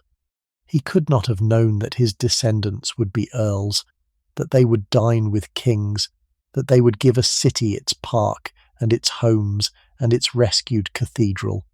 that his own signature would travel to ports he had never heard of a century after he was dust. He could not have known any of it. He knew only that he was a brewer, that he had 100 borrowed pounds and a trade in his hands and a long lease in his pocket, and that he meant to stay and to build, and to do it well, beyond his own short years. And that, in the end, is the whole of the secret, the only secret there ever is. To do the work in front of you, carefully, honestly, with an eye on a future you will not see, and to trust that good work done well has a way of enduring.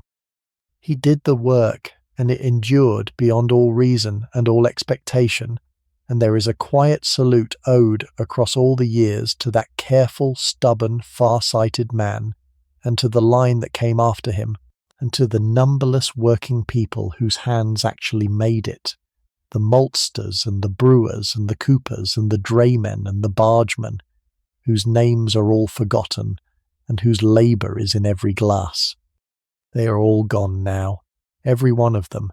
the founder and the earls and the coopers alike, gone into the silence these many years, but the thing they built together goes on, and there is a deep and steadying comfort in that, in a thing well wrought that outlasts the hands that built it, as we lie here in the quiet and let their long story carry us down towards sleep. And now the evening is truly coming on over Dublin, and the brewery is settling toward its night. And this is the loveliest hour of all to be there. The day shift has streamed out through the gate and gone home to the Liberties and the lamplit streets. The roar of the cooperage has fallen silent for the day, the hammers laid down, the offices unlit, the clerks gone home, the great horses bedded down warm in their stables with their feed, the drays standing empty in the yards. The light is going from the sky over the river, the long Irish dusk drawing down,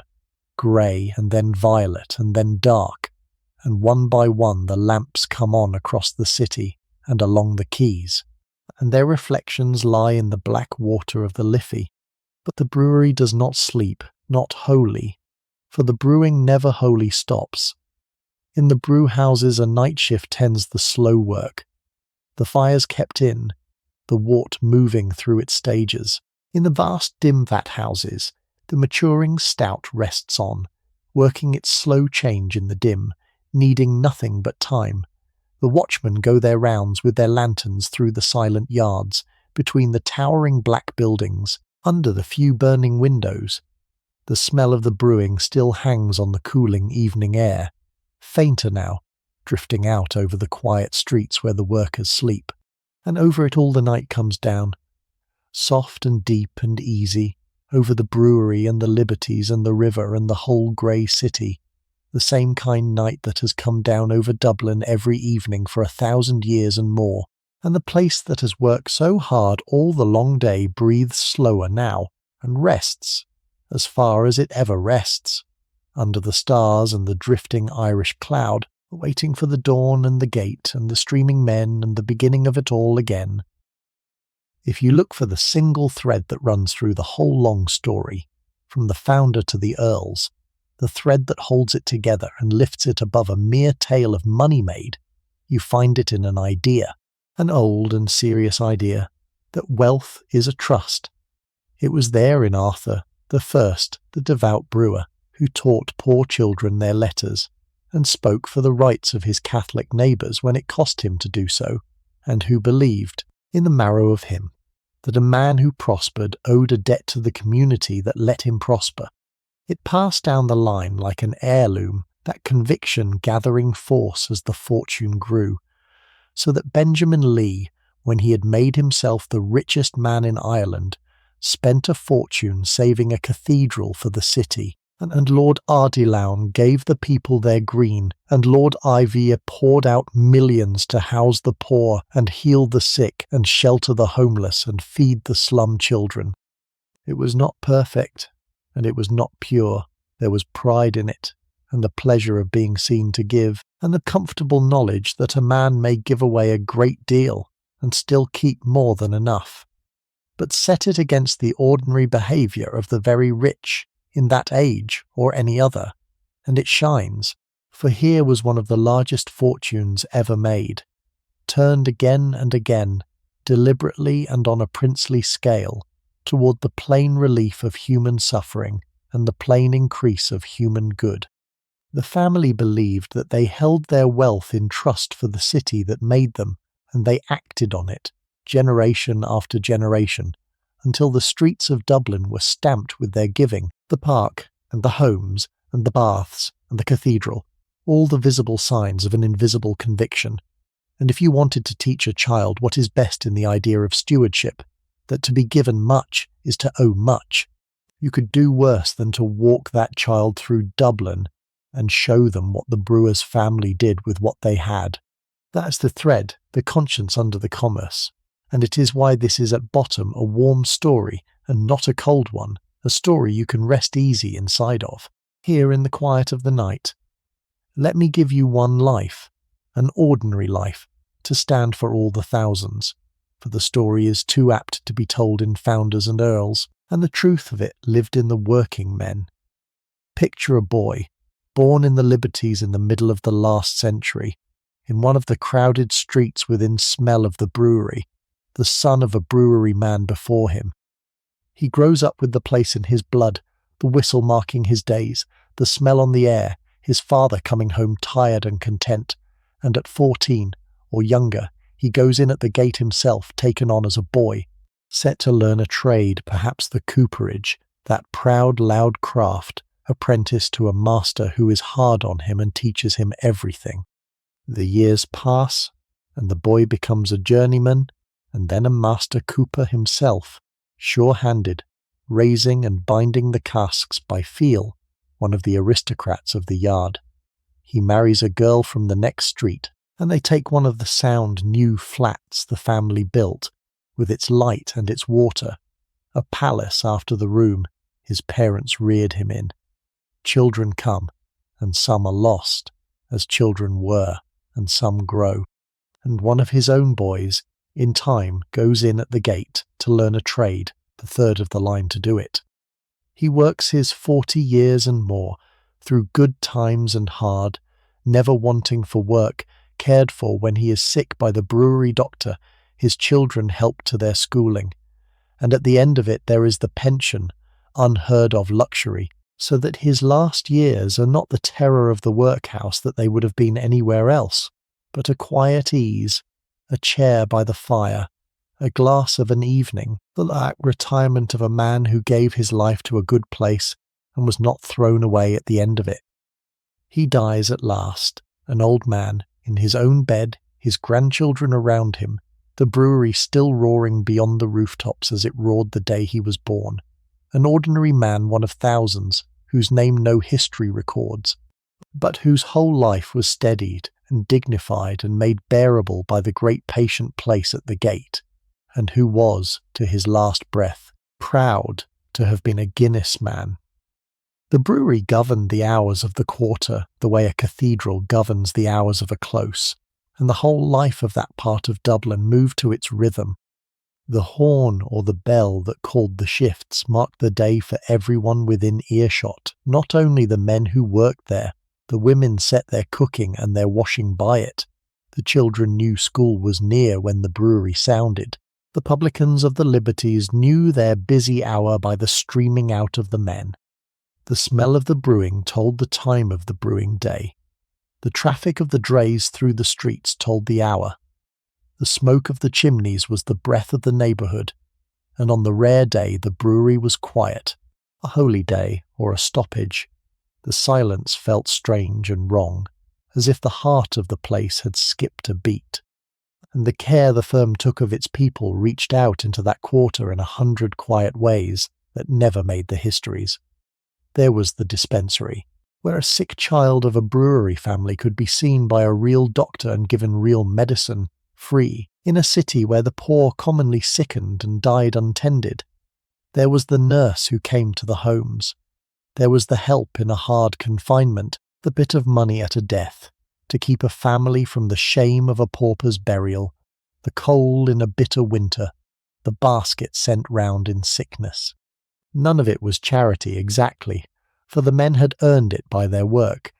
It was something better than charity, a kind of covenant, the firm and its people bound to one another by more than wages. To grow up in the shadow of that gate was to grow up with a strange security unknown to most of the poor of that age, the sense that behind your father's work there stood a thing solid and reliable, and, in its stern paternal way, genuinely caring, and it left its mark on generations of Dublin families, a steadiness,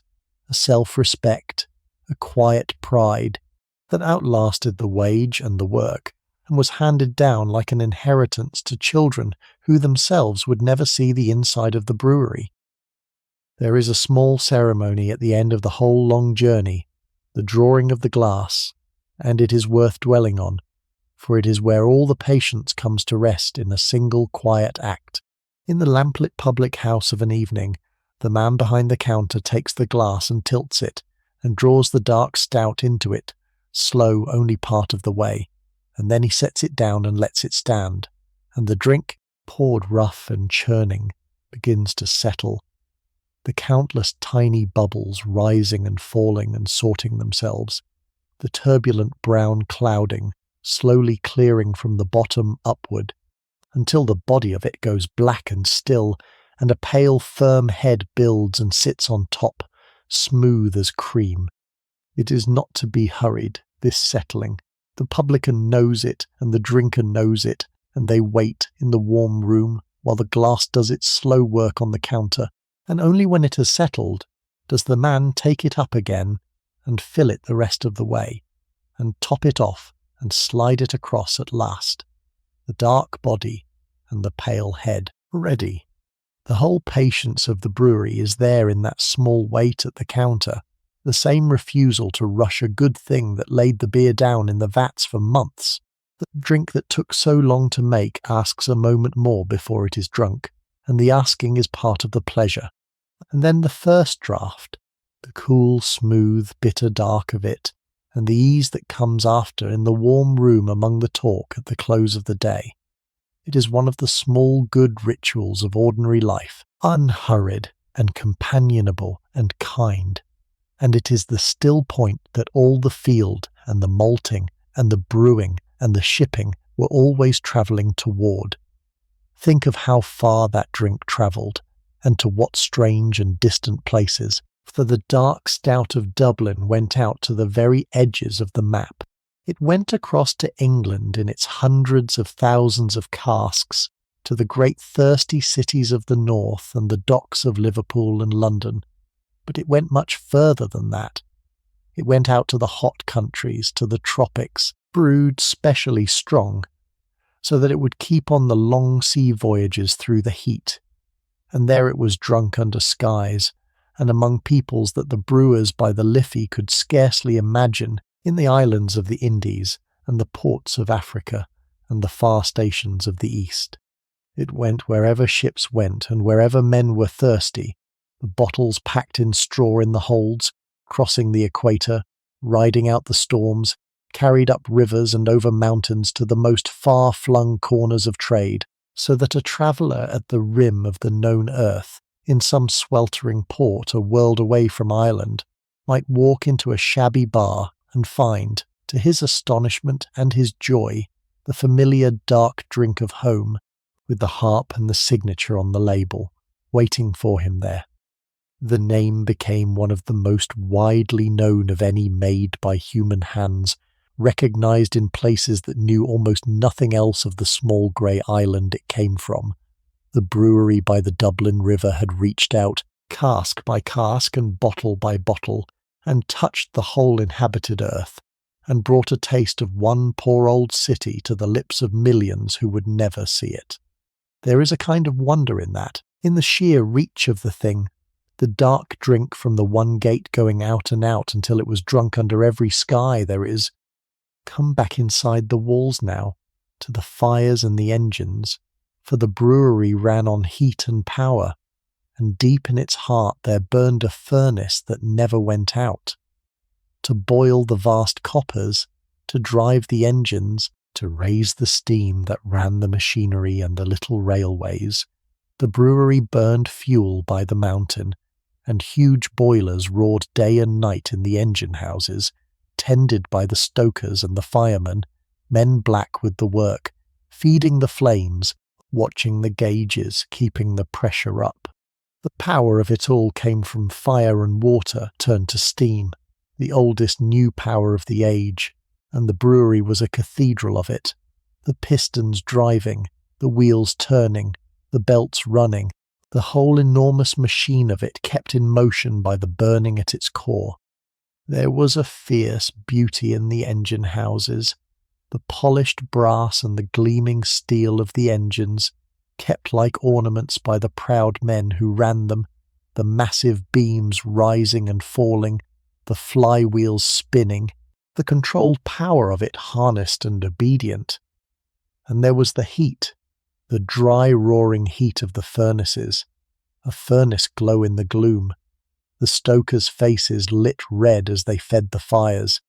while the city slept, and the brewing waited, and the vats matured in their cool dim halls. The fires burned on, and the engines turned on, the tireless burning heart of it, the power that drove it all, never ceasing, never cold, keeping the vast body of the brewery warm and alive through the freezing nights and the long years alike, There was a rhythm of rest in it too, for all its ceaseless working, and the deepest of those pauses came on the Sabbath. For the family that built it were people of faith to the marrow, and the brewery kept Sunday.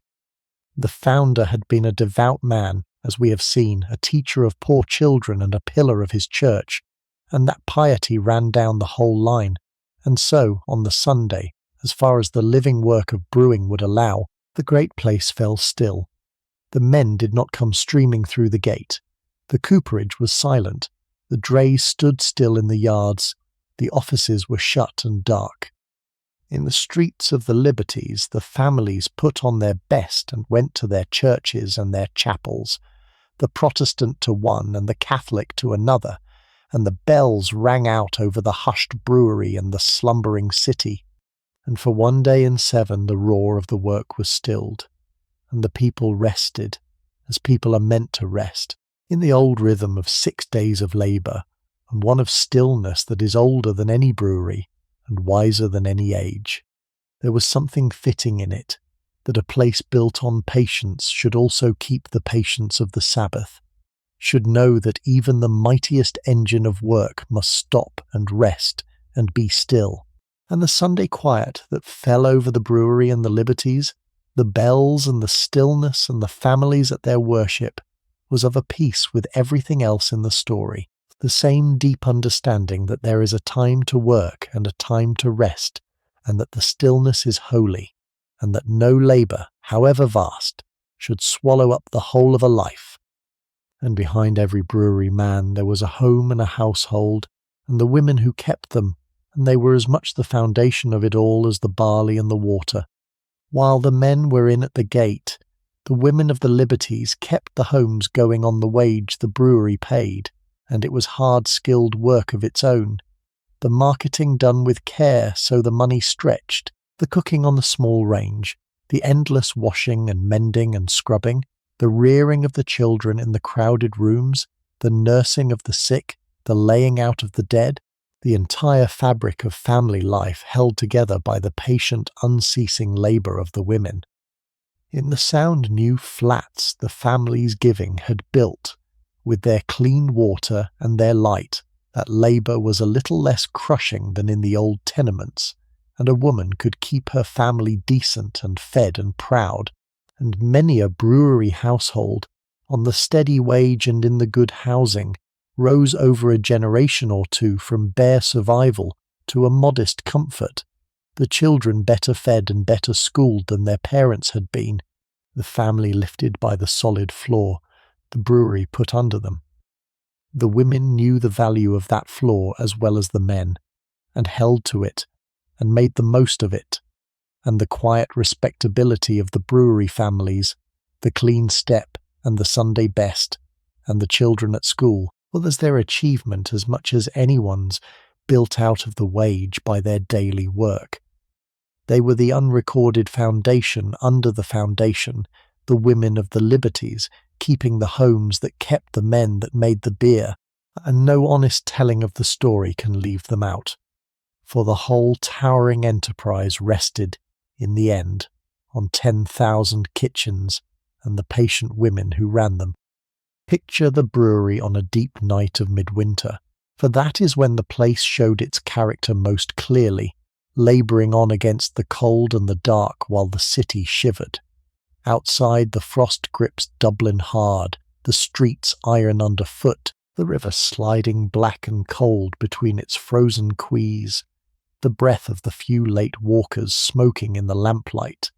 But inside the walls the brewery burns bright and alive, the fires roar under the coppers, and the steam goes up thick and white into the freezing black air, billowing from the chimneys and the vents, a billowing breath rising over the frozen quarter. The brewhouse is a haven of heat in the bitter night, the men working in their shirt sleeves while the cold waits outside the doors. The vat houses hold their steady cool indifferent to the season, the stout maturing on regardless. The watchmen move between the heat and the cold, tending the work, their lanterns swinging, and the great horses stand snug in their deep-bedded stables, blanketed against the frost, their breath clouding, dozing through the freezing hours until the dawn calls them out again. There is a quiet comfort in the thought of it, the burning, beating heart of the brewery beating on through the coldest, darkest nights of the year. The fires kept, the steam rising, the patient making never stopping even when the whole world outside is locked in frost. A warmth held against the cold, a light held against the dark, a kind engine labouring on to send out, come morning, the black drink that would warm 100,000 hearths against the same hard winter. Hold that picture as you lie warm in your own bed against your own night, the bright brewery in the frozen city, the fires burning on in the dark, for there is something in it of the very comfort you are sinking into now, the warmth kept safe against the cold, the kind light burning on while you rest. Let me take you to the source first, for before any beer there was the water, and the brewery guarded it as a miser guards gold.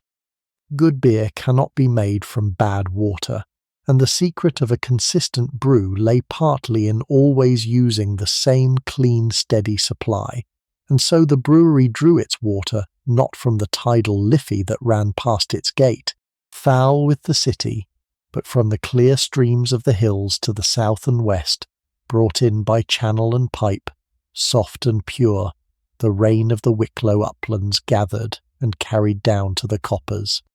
There were those who half believed the famous taste of the drink lay in that water alone, in some virtue of the Irish hills dissolved in it,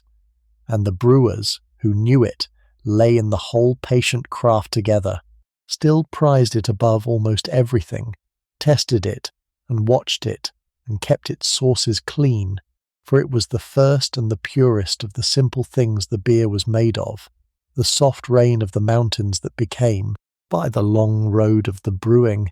the dark drink in the glass. There is something to rest on in that the mightiest brewery there ever was depended, at the very root, on nothing grander than clean rain off the hills, that all the brick and iron and steam stood in the end on a foundation of pure mountain water gathered patiently from the green country, the gift of the Irish sky. Then there were the bottles and the bottling, a whole quarter of the trade in itself. Much of the beer went out, not in the wooden casks but in glass, and the filling and the corking and the labelling of the bottles employed an army of hands. In the bottling stores the empties came in by the thousand to be washed and inspected and filled, the dark glass bottles ranked in their endless rows, the beer run into them, the corks driven home or the caps crimped on, the bottles laid down to settle, and then the labelling, the famous oval label pasted onto each one, with the harp and the name and the founder's copied signature, so that the bottle that went out to a shop in a far town carried its whole pedigree on its breast. It was brisk, skilled work, the bottling, much of it done by women with quick, sure hands, the bottles flashing through the wash and the fill and the label faster than the eye could follow, a river of dark glass flowing through the sheds, and at the end of it the cases were packed and nailed and stacked and sent out to the railway and the ships, the beer sealed up safe in its glass to travel to the far ports of the earth and arrive, weeks later and a world away, as good as the day it left the gate. The bottle made the drink portable and lasting, carried it where the cask could not easily go, set it on the shelf of the smallest shop in the most distant place, and the steady clink and rattle of the bottling stores, the endless rivers of dark glass, were as much the sound of the brewery's reach as the rumble of the drays at the gate. There is a smaller story I am fond of, the story of the brewery's own creatures, the animals that lived in its shadow besides the great horses. A place that stored such mountains of grain was of course a paradise for rats, and so the brewery kept its cats, a whole population of working cats, lean and serious, patrolling the malt stores and the granaries, earning their keep against the vermin, half wild and wholly tolerated, slipping through the yards on their own business, and the men grew fond of them, and fed them scraps, and knew the bolder ones by sight. There were dogs too, the watchman's dogs and the yard dogs, and the pigeons that nested in the high brickwork and wheeled over the yards, and the gulls that came up from the river for whatever they could find. The brewery was a world entire, you see, with its own weather and its own population, beasts as well as men, the horses and the cats and the dogs and the birds, all living their lives within the walls alongside the brewing. A strange, warm, teeming little kingdom of work and life, set down in the middle of the city, going about its enormous business, with the cats threading between the casks and the pigeons clattering up from the rooftops and the great horses dreaming in their stall. The brewery looked after its own safety as it looked after everything, with order and care and a kind of stern thoroughness, for a work so full of fire and grain and barrels was a thing that could burn, and they meant that it should not. It kept its own fire brigade, trained men with their engine and their hoses, drilled and ready, and its own supply of water laid on against any blaze. It had its rules and its watchmen and its careful routines, the lamps and the fires watched, the dangerous corners guarded, the whole vast yard patrolled through the night against fire and theft and accident. There was a pride in the order of it, in the cleanliness, in the way so enormous and so combustible an enterprise was kept safe and sound year after year by sheer carefulness. The same patient attention that went into the brewing went into the guarding of it, nothing left to chance, every hazard thought of and provided against. And there was comfort for the men in that too, in working in a place that took such care, where a man was not flung carelessly among dangers but watched over, his safety thought about, the great machine run not only for profit, but with a real and constant regard for the lives caught up in it. One more way in which the brewery, for all its vastness, kept faith with its people and earned the deep loyalty it was given, and come out once more to the green country in the gold of late summer, to the harvest that fed it all, for that is where the year of the beer truly began. Across the tillage counties of Ireland the barley stood ripe in the fields, the heavy ears gone from green to gold, whispering and bowing in the warm wind under the wide soft sky.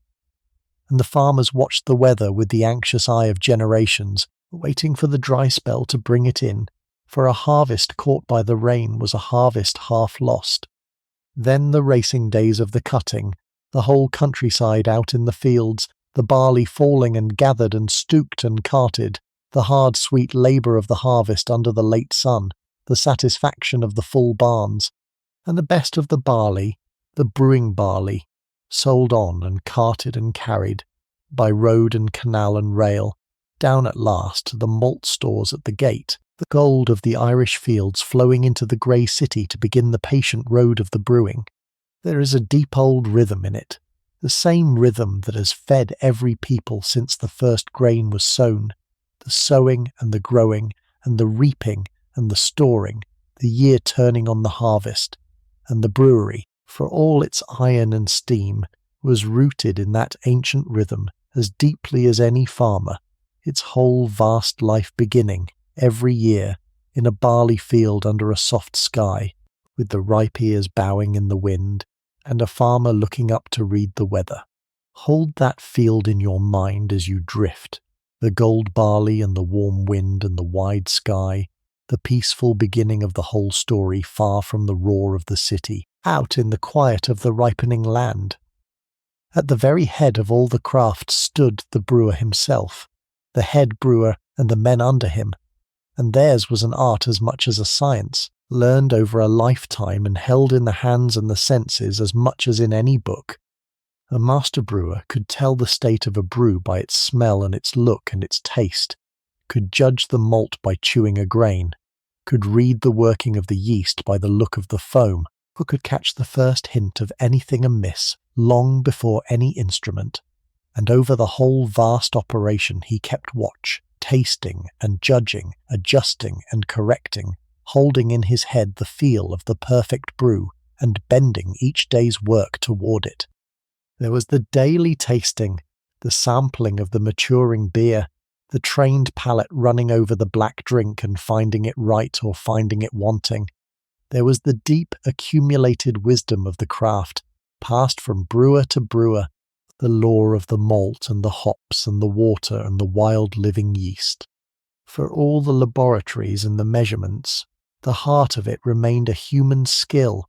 a knowing in the senses the brewer's art,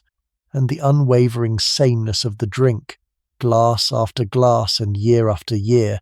was the daily triumph of that art, the patient holding of a living shifting process to one steady ideal by the judgment of skilled and careful men.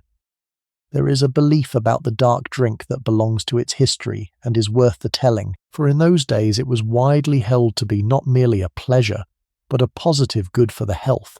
a nourishing and strengthening thing. Doctors of the age recommended it. It was given to nursing mothers to build their strength and their milk, to invalids and the recovering sick to put flesh on their bones, to the weak and the worn down as a tonic. It was thought to be full of goodness, rich and sustaining, half a food as much as a drink. Whether the medicine of a later age would agree in every particular is another matter, but the belief was sincere and widespread, and it shaped how people thought of the stout as a wholesome and homely thing, dark and rich and sustaining, the very opposite of a mere indulgence. There was a homeliness in that reputation,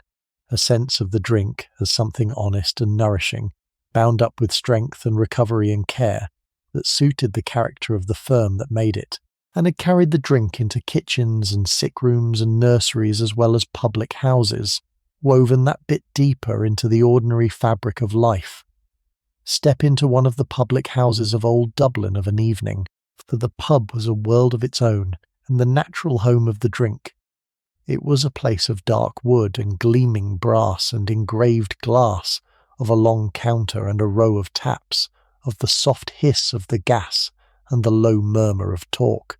and tucked along its side were the snugs, the little private boxes with their own doors and their frosted windows, where a man might sit quiet, or a woman who would not stand at the open bar, or two friends with business to discuss, screened from the room. The light was low and kind, the fire burning in the grate, the talk rising and falling, the unhurried drink settling on the counter, and into that warm shelter, out of the cold and the rain of the Dublin street. The working people came of an evening to ease the day, to meet their friends, to argue and laugh and sing and sit in silence, the pub, their parlour and their club and their refuge all at once. It was the still centre of the social life of a hard town, the lit room at the end of the dark street, and the dark drink was its sacrament, drawn easy and drunk easy in the low gold light, among the talk and the warmth, while the rain ran down the frosted glass outside. Step out again into the streets, and breathe the very air of the city, for old Dublin had a smell all its own, made of many things layered together. There was the smell of the river and the sea, the salt and the mud and the weed of a tidal port. There was the sharp coal smoke of 100,000 chimneys, and the blue turf smoke that drifted in from the country and hung in the lanes. There was the reek of the horses everywhere, and the streets they fouled. There was the reek of the markets, the fish and the meat and the vegetables, and over and through it all, on the western wind, there was the warm roasted breath of the brewing, the malt and the hops, the signature smell of the city, drifting out over the rooftops from the gate. To a Dubliner, it was simply the smell of home, that whole rich layered air, and the brewing smell at the heart of it, the dearest note of all. And a man come back from years away would breathe it in off the boat in the bay, and feel his whole childhood rise up in him at once, for a scent goes deeper than any sight, and stays longer in the heart. And the air of Dublin, with the brewing in it, was the very breath of belonging. The brewers were public men as well, and the family gave the city not only its parks and homes, but its leaders, its Lord Mayors and its members of Parliament, generation after generation. They sat on the boards of hospitals and charities and banks. They served as governors and trustees and aldermen. They put their weight and their money behind the good ordering of the city, its water and its lighting and its relief of the poor. To be the head of such a house was to be a prince of the city, whether one held office or not, consulted and deferred to, a power in the land. And the better of them took the duties of that power seriously, gave their time as well as their money, sat through the dull committees and the long meetings that are the real work of public service, and used their great standing to push, quietly and steadily, for the improvement of the town. The family was woven into the government of Dublin as into everything else about it, a fixture of its public life across a century and more, and the city, for all that it sometimes resented so much wealth in so few hands, knew that on the whole the brewers had been good citizens, had given more than they took, had used their power, by the standard of the powerful, unusually well. A word more about the horses, for they were so loved that their care did not end when their working days were done. A brewery horse that had hauled the drays faithfully for its years was not at the end simply got rid of. The firm pensioned its horses as it pensioned its men, turning the old faithful animals out to grass on farms in the country, where they might end their days in green fields and ease, cropping the grass in the sun, their hauling done, cared for to the last. There is something that catches at the heart in that, in a firm so vast and so busy taking thought even for the old age of its horses, sending the worn-out animals not to the knacker but to a green retirement, and it is of a piece with all the rest. The same deep instinct of care running right down from the men and their families to the very beasts in the stalls. The Dubliners loved the brewery horses, and the brewery loved them too in its practical way, and an old dray horse dreaming out its last summers in a field in Kildare, fat and idle and at peace after a life of honest pulling, is as good an emblem as any of the kindness that ran, for all its sternness, through the whole great enterprise. Walk the Georgian streets of an evening, away from the brewery, in the finer part of the town, and feel the particular beauty of the city the 18th century had built. The tall brick houses stand in their long even terraces around the squares, their windows lighting up one by one as the dusk comes down, their fanlights glowing over the painted doors, the ironwork black and fine against the brick. A lamplighter goes his round with his pole, touching the street lamps into flame one after another down the long perspective of the street. Carriages roll over the cobbles, their lamps swinging, the railings cast their bars of shadow, and the whole grave, handsome quarter settles into the evening with an air of order and elegance and quiet wealth. It is a beauty of proportion and restraint, the Georgian beauty, nothing gaudy, all balance and line, the same calm good sense in brick and stone that the age admired in everything, and to walk those streets as the lamps come on and the windows glow is to feel the deep civility of the old city, the grace it had built for itself in its golden time, standing on through the years a little faded but unbowed, beautiful still in the soft Dublin dusk. And around the brewery gate itself there was a whole small world of life and trade that fed upon it and served it. There were the public houses, of course, thick on the ground in those streets where the men slaked their thirst coming off the shift. There were the eating houses and the shops, the dealers and the carters and the lodging houses, all the small commerce that gathers wherever many men come and go. There were the families waiting at the gate of an evening for the men to come out, the children sent to fetch a father home, the women with their baskets, the old brewery men, pensioned now, drawn back to stand near the gate where they had spent their lives, to watch the young ones stream out as they once streamed out themselves. The gate was the heart of the quarter, the point about which the whole life of the neighbourhood turned, and the streets around it lived by its rhythm and its wage, a dense, poor, vivid human world clustered tight against the brewery wall, drawing its livelihood and its character from the great place within, the two of them, the mighty firm and the teeming quarter, grown together past any separating, And the drink itself changed with the seasons of the year, in the drinking as in the brewing. In the cold of winter, the black stout came into its own, the rich, heavy drink for the short days and the long nights, drawn by the fire in the lamplit pub, while the sleet came down outside, a warmth and a comfort against the season. The winter was the great time of the stout, the thirsty, dark months, when a man wanted something deep and sustaining at the end of a freezing day. In the soft growth of spring, and the light of the long summer evenings, the mood was different, easier, the drink taken out of doors perhaps, or in the cool of the evening with the light still in the sky. And so the drink moved through the year with the people who drank it, matching itself to the weather and the season, the winter comfort and the summer ease, woven into the turning year as into everything else. The brewery brewed against the seasons, harder in the thirsty cold and easier in the difficult heat, and the drinkers drank with the seasons too, and the dark glass on the counter meant one thing by a winter fire and another in a summer dusk. The same drink, and yet not the same, changing its meaning with the turning of the year. And then, after the long night, the dawn, and the whole place waking again, for the story of the brewery is finally a story of beginning again, every single morning, without fail, for 2 centuries and more. The grey light comes up over the city and the river.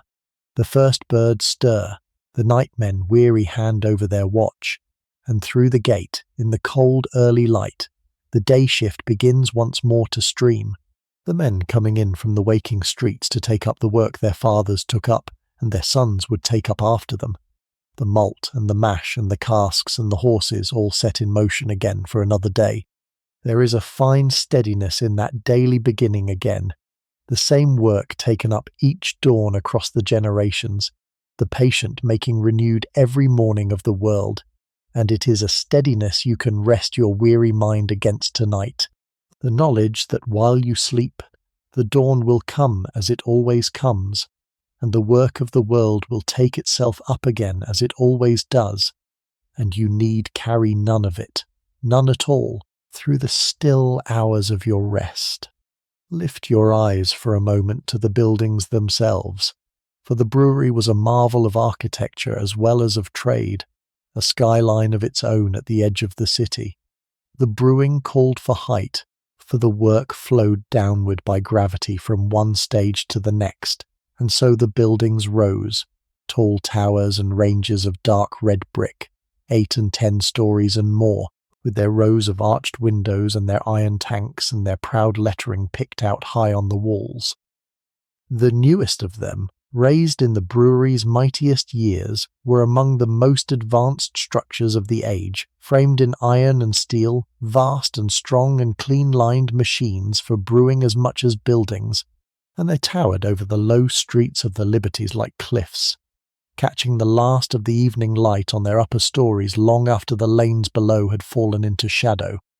To stand among them in the deep canyons between the brick towers, with the steam drifting and the little trains running and the whole enormous fabric rising sheer on every side, was to feel very small and to understand, in the body and not only the mind, just how vast a thing had grown from one man's 4 acres,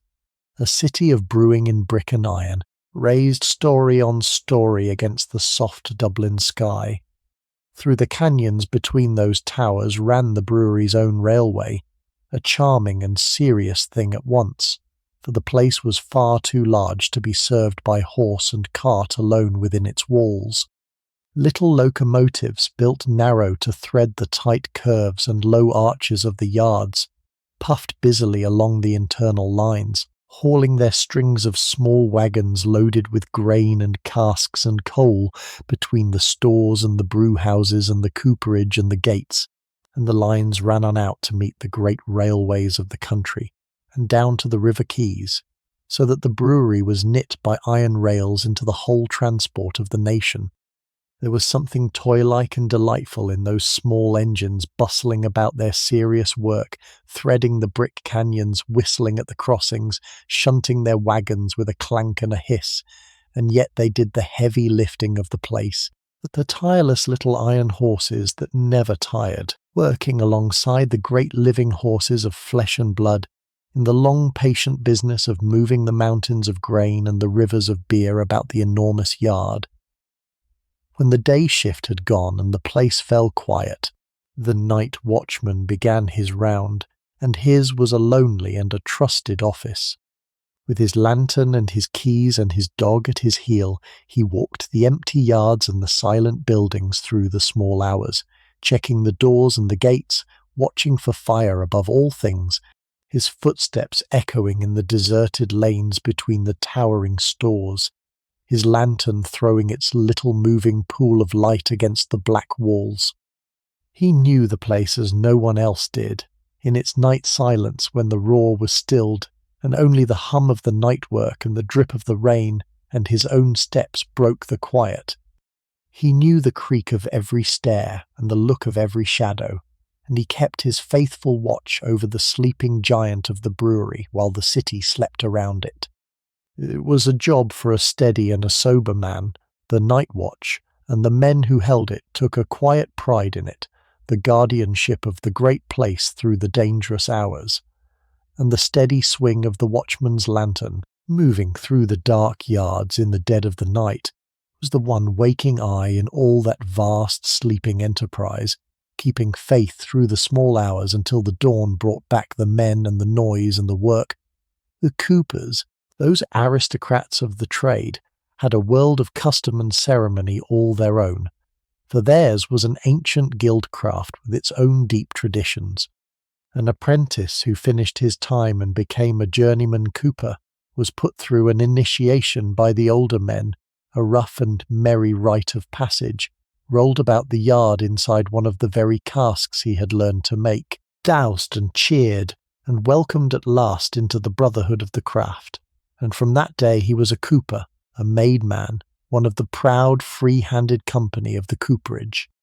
They kept their customs and their fellowship close, the coopers marking their own milestones, looking after their own, a clan within the larger family of the brewery, and the skill they carried was so particular and so hard won that it set them apart, that men who could raise a watertight cask from flat staves by eye and fire and hand,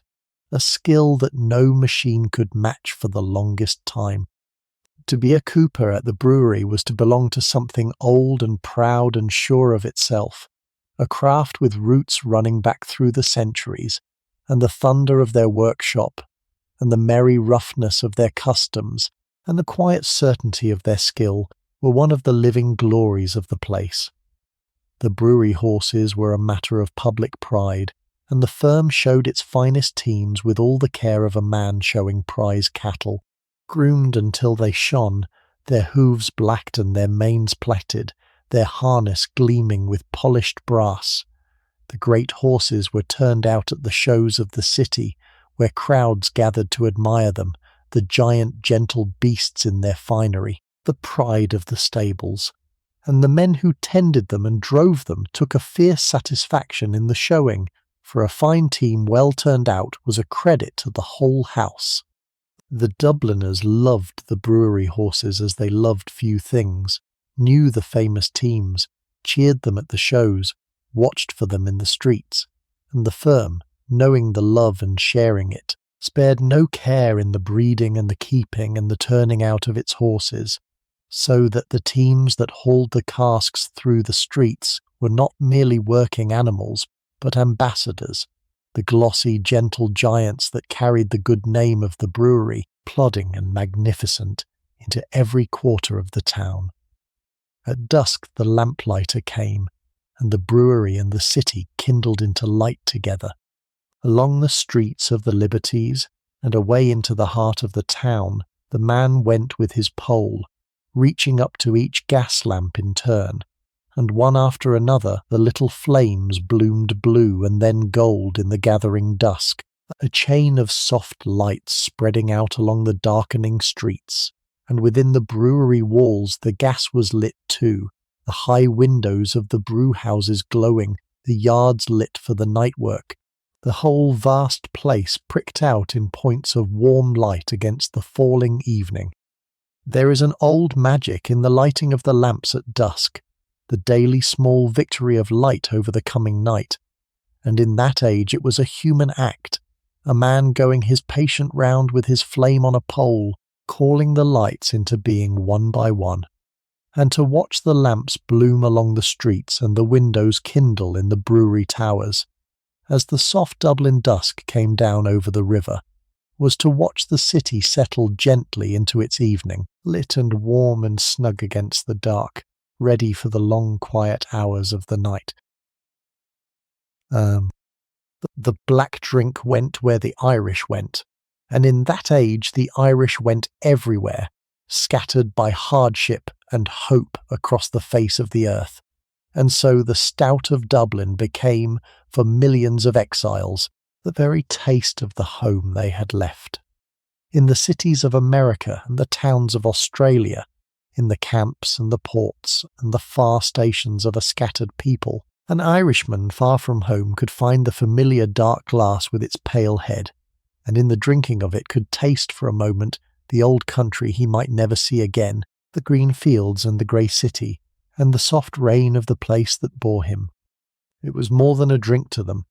It was a thread back home, a small dear sacrament of belonging, drunk with a catch in the throat in a bar at the edge of the earth among other exiles, the talk turning, as it always did, to home.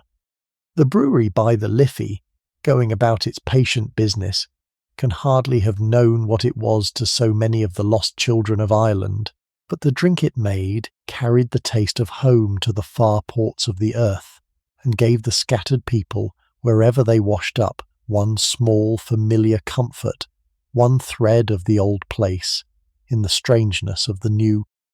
The Liffey that served the brewery so faithfully had its moods, and in the wild weather of winter it could rise and rage, for it was a tidal river and a wilful one. After heavy rain in the mountains, or a high tide driven up by a storm from the sea, the brown water would swell and race and climb its walls, brimming at the quays, surging under the bridges that the laden barges crept beneath in calmer days, and the city would watch its river anxiously, for a bad flood could break over the quays and into the low streets and the cellars by the water. The brewery, set a little back and up from the worst of it, weathered the river's rages as it weathered everything, with stout walls and careful works and the long experience of generations. But the men knew the river's power and respected it, the same river that carried their beer to the sea, turning in a winter storm into a brown and dangerous flood. It was a reminder, the river in flood, that under all the order and the iron and the patient works there ran still the old wild forces of water and weather, the rain off the hills and the tide off the sea, that the whole enterprise was raised upon and must forever reckon with, the wilful river at the heart of it all, serving and threatening by turns, as rivers have always done to the towns that grow up on their banks. In the lamplit pubs of an evening there was music and there was talk, for Dublin was a city of both, and the two flowed as freely as the drink. A man might start a song in the corner, an old ballad, or a street song, or a lament, and others would take it up, the room falling quiet to listen or swelling to join, the unaccompanied voices rising in the smoky air, or the talk would catch fire, the quick Dublin talk, the wit and the argument and the storytelling, the city's true genius, flashing back and forth across the bar. For Dublin was above all a city of words, of talkers and singers and tellers of tales, where a poor man rich in nothing else might be rich in talk, in the turn of a phrase and the cut of a joke and the spinning of a story, and the pub was the stage for all of it, the lit warm room where the talk and the song went on of an evening, over the dark glasses, the working people of a hard city making, out of words and tunes and one another's company, a nightly feast of warmth and wit that cost almost nothing and was worth more than gold. Try, as you lie there, to grasp the sheer scale the place had reached, for the numbers themselves are a kind of poetry. acres by the dozen within the walls, buildings by the hundred, men by the many thousands at their trades, horses by the hundreds in the stables, casks beyond counting made and filled and sent out, beer by the millions of glasses flowing out year upon year to slake the thirst of half the earth. It had become the largest brewery there had ever been anywhere in the history of the world, an enterprise so vast that the mind cannot easily hold it, and yet it was made in the end of small human acts, of a man turning grain on a malting floor, of a cooper raising a single cask, of a drayman talking to his horse, of one glass drawn easy on one counter at the end of one man's day. The vastness was only the sum of the small acts, multiplied and multiplied across the years, and that perhaps is the truest measure of it, that something so enormous was built of nothing but ordinary careful work, repeated faithfully, day after day, by ordinary careful people, for longer than anyone could remember. And so it stood, decade after decade, through the long quiet years of the Victorian age, a fixed point in a changing world. Governments rose and fell, the city's fortunes ebbed and flowed, the country round it stirred and suffered and dreamed of change, and through it all the brewery brewed on, steady as the seasons, the one great constant in the life of Dublin. Children grew up in its shadow and grew old in its service and were buried, and their children took up the work. The smell of the brewing hung over the Liberties through all the changing years. The whistle marked the hours. The drays rolled out at dawn. The patient making went on. There is a deep reassurance in such steadiness, in something that simply endures, faithful and unchanging, while everything around it shifts. The brewery was, for the people of its city, a kind of anchor, something they could count on, that had been there before them and would be there after them, that brewed the same dark drink, the same careful way in the same old place, through all the turns of fortune, and in an uncertain world there is no small comfort in such an anchor, in something solid and faithful that abides. For in the end the brewery was less a business than a small nation, with its own territory and its own people and its own laws and customs, its own pride and loyalty and sense of itself. To belong to it was to be a citizen of it, a Guinness man or a Guinness family, with all the security and the dignity and the belonging that citizenship brings, and that belonging passed down the generations, father to son to grandson, until whole lines of Dublin families were woven into the life of the place, their fortunes bound up with it, their pride staked in it, their identity shaped by it. The firm fed them and housed them and doctored them and pensioned them and buried them. It gave them work and standing and a place in the world, and in return it had their loyalty, deep and fierce and lifelong, the loyalty a citizen gives a country they are proud of. That, more than the fortune or the fame or even the famous giving, may be the deepest thing the House of Guinness built.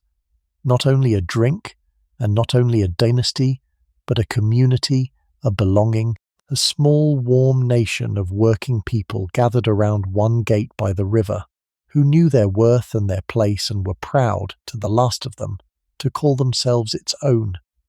And now let me draw the threads together, gently, for we are coming toward the end of the evening, and it is worth saying plainly what this story has been about, before we let it dissolve into sleep. It has been about patience, the slow making of good things and the long view that builds for a future it will not see.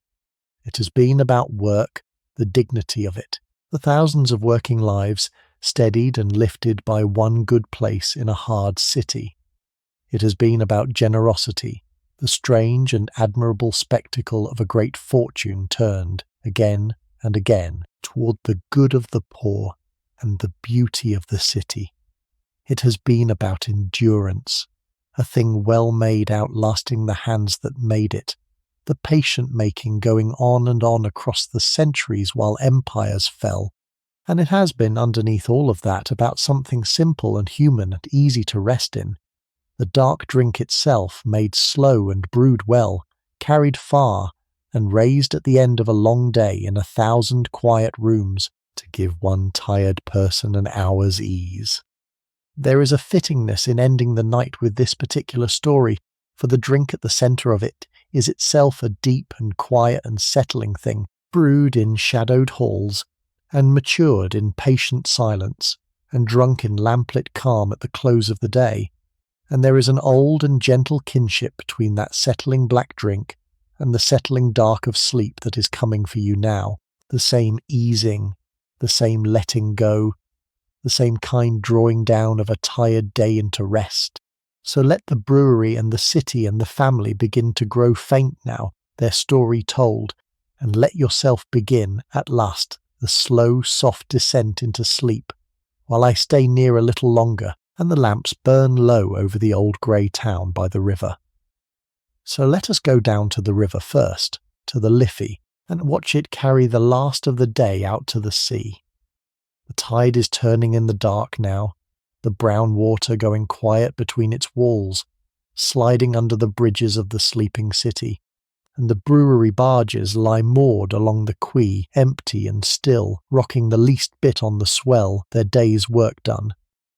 The lamps of the bridges lay their gold reflections down into the black water, and the reflections waver and stretch and settle as the river breathes. Out past the last of the quays the Liffey widens to the bay,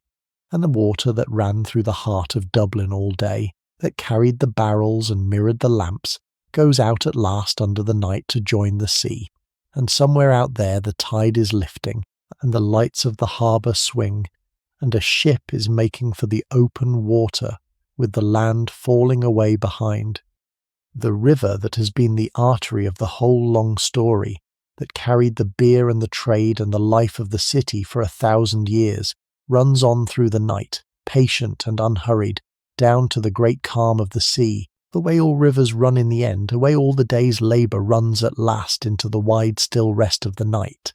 Let your mind go with the water for a moment, out past the quays, out past the bay, out to where the river loses itself in the sea under the stars, and feel how easy it is, how natural to be carried like that, gently, downstream, towards something wide and calm and deep. And the city is settling now all around the river, going to its rest street by street. The shops are long shut, their shutters down. The last of the trams has gone to the sheds.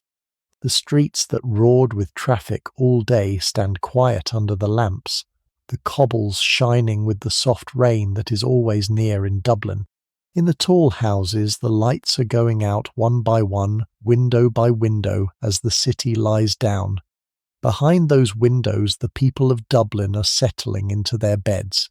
the rich in their fine rooms on the squares, the poor in their crowded tenements in the lanes, the whole vast family of the city drawing the covers up against the night.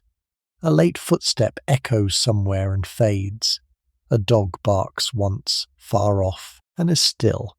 The gulls have gone to their roosts on the ledges and the chimneys. The lamps burn steady along the empty streets, and the soft Irish rain comes and goes, and the old grey city, that has seen so many nights come down in its long history, lets this one come down over it as gently as all the rest, and sleeps. And the brewery sleeps with it, as far as it ever sleeps. The gate is shut, and the yards are black and silent. The office is empty, the horses at rest in their warm stables. The cooperage quiet, the only sound the faint hum of the night work, and the slow drip of the rain from the high roofs. Over all of it, the brewery and the river and the sleeping streets, the night holds its quiet watch, the same patient, kindly dark that has held the city through every age, and there is nothing now to do, nowhere to be, nothing owed or expected, only the long, calm hours of the night stretching out ahead, and the rest that is waiting in them. Think, if you like, of the little streets of the Liberties asleep, the streets where the brewery men live, huddled close around the great place that feeds them. The lamps are few here and dim, and the houses lean together over the narrow ways, and behind their dark windows whole families lie sleeping, the cooper and the drayman and the maltster and the labourer, tired with the day's work, resting for the next. In one of the sound new flats that the family built, a man lies sleeping beside his wife, his children breathing soft in the next room. The rent paid, the work secure,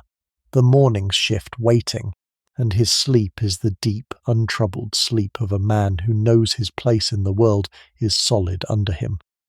The smell of the brewing drifts faint through the sleeping lanes, grown gentle now, a comfort rather than a clamour, the breath of the place watching over its people in the dark, and all through the quarter the same rest is falling, house by house. The hard day done, the bodies easing, the lamps going out, the poor old beloved quarter of Dublin folding itself down into the night under the shadow of the gate, as it has done every night for longer than anyone can remember, safe for a few hours from the cares of the day, given over to sleep. Let that picture hold you a moment, a whole quarter sleeping, the families at rest, the great place keeping its quiet watch over them in the dim, and let yourself be one of them, one of the sleepers, easing down into the same kind night. And now let us rise up, gently, above it all, and begin to leave. Lift up, in your mind, light and easy as a gull on the night air, up above the gate and the yards, up above the smoking chimneys and the high black buildings, until the whole vast brewery lies spread out below you, hushed and quiet and patient, its few lights burning, its night work humming on. Rise higher, and there is the river, threading silver grey through the sleeping city, and the bridges, and the squares, and the long lit lines of the streets. Higher still, and Dublin is a scattering of lights in the black, gathered along its bay, with mountains a deeper shadow to the south, and the sea a wide blackness to the east, the whole city growing small and soft beneath you. Let it grow small. Let it drift away below the gate and the river and the streets and the sleeping families, all of it growing faint and far, a little glimmering town by a black sea receding gently as you rise, until it is only a memory of a place, a warm far point of light in the great deep, and then not even that, only the soft dark itself, holding you as you float free of the city and the century and the story altogether, with nothing left to see and nothing left to do but rest now, for the city you have been visiting is far back now. Remember, more than 100 years gone, and as you drift here in the stillness, let the years themselves begin to fold gently forward, carrying you home. The gaslit Dublin of our evening fades. The lamps become other lamps. The years pass over the old gate like still water, season after season, the barley coming in and the beer going out, the men streaming through morning and evening, 10,000 days and 10,000 nights. The founder dead and gone, and the earls dead, and the brewers and the carters and the rivermen all gone into the quiet. Generation laid down after generation, and still the patient making going on, the black drink flowing out of the old gate through all the changing years down and down the gentle slope of time, until the years have carried you all the way home, to here, to now, to this very night, to the room where you are lying in the dark, 100 years and more from that gaslit city, with the whole story told and gone behind you, and nothing ahead but sleep. They are all at rest now, every one of them, the makers and the givers. Their day is over, as your day is over, and the same kind night that came down over their grey city comes down now over yours and holds you, exactly as it held them, gently in the dark. So come all the way back now, out of the old city and the old century, back to the room where you are lying, back into your own body, here, tonight. Feel the bed beneath you, holding you up, taking the whole weight of you so that you do not have to hold yourself at all. Feel how the mattress receives your shoulders and your back and your hips, how the pillow cradles your head, how there is nothing in this moment that you need to carry. Let the weight of your body settle down into the bed, growing heavier and easier with every breath, sinking the smallest bit deeper into the warmth and the softness, the way the matured beer settles deep in the quiet of the vat, the way the city settles into the night. There is nowhere you have to be. There is nothing you have to do. The day, whatever it held, is finished and behind you now, as finished as that gaslit evening in Dublin 100 years gone, and the hours ahead are only for rest. Let your face soften, the small muscles around your eyes and your mouth letting go, the brow smoothing. Let your shoulders drop down away from your ears. Let your hands lie open and easy. Let the warmth gather in you and around you, and let the bed hold you, and let yourself begin, slowly, with no hurry at all, to come down off the day and into the deep ease of the night, and let your breath lead you down, the way it always will if you let it.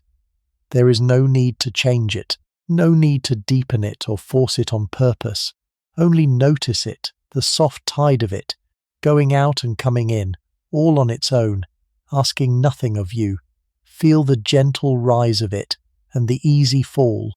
the slight cool of the air drawn in, the warmth of it let go. With every breath out, a little more of the day goes out of you. A little more of whatever you were carrying loosens and lifts and is gone,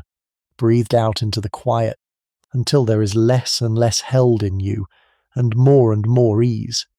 The breath is the oldest rhythm there is, older than any brewery, older than any city, the easy tide that has carried every living soul down into sleep since the beginning. The founder breathed so on his last night, an old man full of years. The cooper and the drayman breathed so, easing down after their day. Every one of the sleepers in that grey city breathed so, going down into the dark. And you breathe so now, the same easy tide, joining the great quiet company of all who have ever lain down at the end of a day and let their breath carry them gently over into rest. In and out and in. Nothing to do but follow it down. And as you sink, let the evening we have spent together begin to drift apart and dissolve, the way the steam of the brewing drifts apart on the night air and is gone. Let the pictures come loose and float away one by one, growing faint as they go. The gate at St. James's, arched and dark with the name above it, drifting back into the dim. The mountains of pale barley in the malt stores, and the warm, sweet smell of the grain. The gleam of the vast coppers, and the rising steam, and the green bite of the hops. The hushed cool halls of the vat houses, the towering wooden tuns, the unhurried ripening in the quiet. The thunder of the cooperage softening, the hammers falling still. The great horses, glossy and calm, leaning into the load, and the iron wheels on the cobbles, and the casks rolling, all growing faint now, all drifting off. Let them go, gently, with no effort. You do not need to hold any of it. The pictures loosen and fade and float away into the soft dark, the way a day's images loosen and fade as you fall asleep, and there is no loss in it, only an easing, the mind letting go of its hold one quiet image at a time, until there is almost nothing left to see, and almost nothing left to think, and only the warmth and the breath and the deep settling rest remain. And let the people drift away too, gently, all the figures of the story, growing faint and kind as they go, the young brewer at the gate with the key in his hand and the lease in his pocket, fading back into the years, the careful son and the bold grandson who saved the cathedral, and the two brothers who gave the city its green and its homes, all of them easing away now into the past where they belong, their work done, their long rest earned. The maltsters on the warm sweet floors turning the living grain, the coopers at their thunderous craft, raising the casks by hand, the draymen up on their loads with the reins easy, the bargemen poling down the river under the bridges, The clerks at their ledgers and the engineers at their engines and the numberless hands that made the thing, all of them drifting off now into the kind dark. Everyone, their faces softening and fading, going to their own rest as you go to yours. They lived and they worked and they were proud and they are gone, and there is no sorrow in it tonight, only a quiet tenderness, the tenderness you feel for people long at peace, as you watch them fade gently away into the past, into the place where all the days that are over go, and let them rest there, undisturbed, while you sink down toward your own sleep. And the gifts they left drift through the fading mind too, the beautiful things their fortune raised, before they too grow faint. The green park at the heart of the city, with its lake and its walks, full of light on a summer's day, given to the people forever. The sound clean homes raised where the slums had been, sheltering the families of the poor. The ancient cathedral saved and standing, its old stone sound again. The masterpieces hung in the house on the heath, the Rembrandt and the rest, free for anyone to come and stand before. The harp on the label and the founder's name beneath it, gone round the earth. Let them drift through you, these gentle images of good things made and given, and let them ease you as they fade, for they are proof, if you ever need it as you fall asleep, that out of even the hard and grasping business of the world, beauty and kindness can be made and given and built to last. And that is a good thought to rest on, a kind thought, as the pictures grow dim and the mind lets go and you sink another fathom down toward the deep. Down and down, easy and unafraid, into the warm dark of sleep. There is no hurry now, and no edge to anything. The room is gone, or nearly. The story is gone, or nearly. And there is only the soft weight of your own body in the bed, growing heavier, and the easy tide of your own breath, growing slower, and the warmth gathering around you like a blanket drawn up by a kind hand. Whatever is still turning over in your mind, let it slow and let it settle, the way the rough new beer settles in the quiet of the vat, the way the city settled into its night, the way everything settles in the end, if you only give it time and stop your holding of it. You do not have to follow any thought. You do not have to finish anything. You may let it all go loose now. The thoughts and the cares and the pictures and the words, let them all sink away into the dim like barrels lowered gently into a still hold, and let yourself go down with them further and further into the warm and the dark and the quiet, where there is nothing left that needs doing, and no more that needs thinking, and naught left to do but rest. Let yourself go down now the way the river goes down to the sea, with no effort and no fear, simply following the easy pull of it, down and down toward the wide calm waiting at the end. You do not have to swim. You do not have to steer. The current of your own tiredness will carry you, if you let it, the way the tide carried the laden barges down through the sleeping city, and out past the bay to the open water. All you need do is stop your holding, and let go of the bank, and let yourself be carried down and down toward the deep and the still. Every breath out is a little further downstream. Every breath out lets a little more of you go. There is nothing behind you now that you need to turn and look at, and nothing ahead that you need to reach for. There is only the gentle carrying, the easy seaward drift, and the rest that widens out before you, calm and deep as the sea itself under the night. Feel how heavy your body has grown, how good and how heavy, sinking into the bed.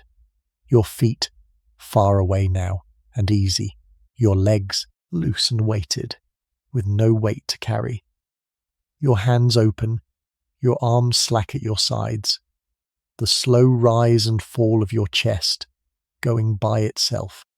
Your shoulders loose, your throat soft, your face slack, the last small holdings of the day let go one by one. There is a warmth all through you, the good warmth of a body at rest, and a heaviness that is not a burden but an ease. The heaviness of a creature safe and warm, and finally, completely at rest. The bed holds you, the dark holds you, kindly, the way it held the old grey city, the way it has held every sleeper since the beginning. And the breath goes on, slow and easy, in and out, the oldest lullaby there is, rocking you gently down. And now there is less and less to say, and less need to say it. The story is told. The city sleeps. The river runs to the sea. The fires burn low. The work waits for the morning, and the morning will come on its own, and you need not bring it. There is nothing to do. There is nowhere to be. There is only this, the warmth, the weight, the breath, the quiet. Only this. Let the words grow faint now. Let my voice grow far. Let it become one more soft sound at the edge of sleep, like the rain on the glass, like the river under the bridges, like the faint hum of the night work going on somewhere far off in the dark, asking naught of you, only there, only easy. Drifting. Slower. Deeper. Down. There is nothing left now but rest. You are warm. You are safe. You are held. The day is done, and well done, and behind you. Let it all go. Let yourself go. Down into the quiet, down into the deep, down into sleep. Before you go all the way under, let me say one quiet thing, and then I will leave you to your rest. The world we walked through tonight was real. Every gate and barrel and barge of it, drawn as faithfully as care and study could draw it from the long record of that house and that city. And if, over these few hours we have spent together, it gave you somewhere kind to lay your mind down while sleep came for you, then it has done the one thing I most hoped it would. If these slow nights are a comfort to you, you are always welcome to stay near, and another will find its way to you in its own good time. There is no hurry in it, and naught owed, only a place kept for you here by the warmth whenever you care to come back. But that is for another night. This one is over now, and there is nothing left for you to do in it at all. Sleep well, stay warm, be kind to the people in your house, and I will see you in the next one. Good night.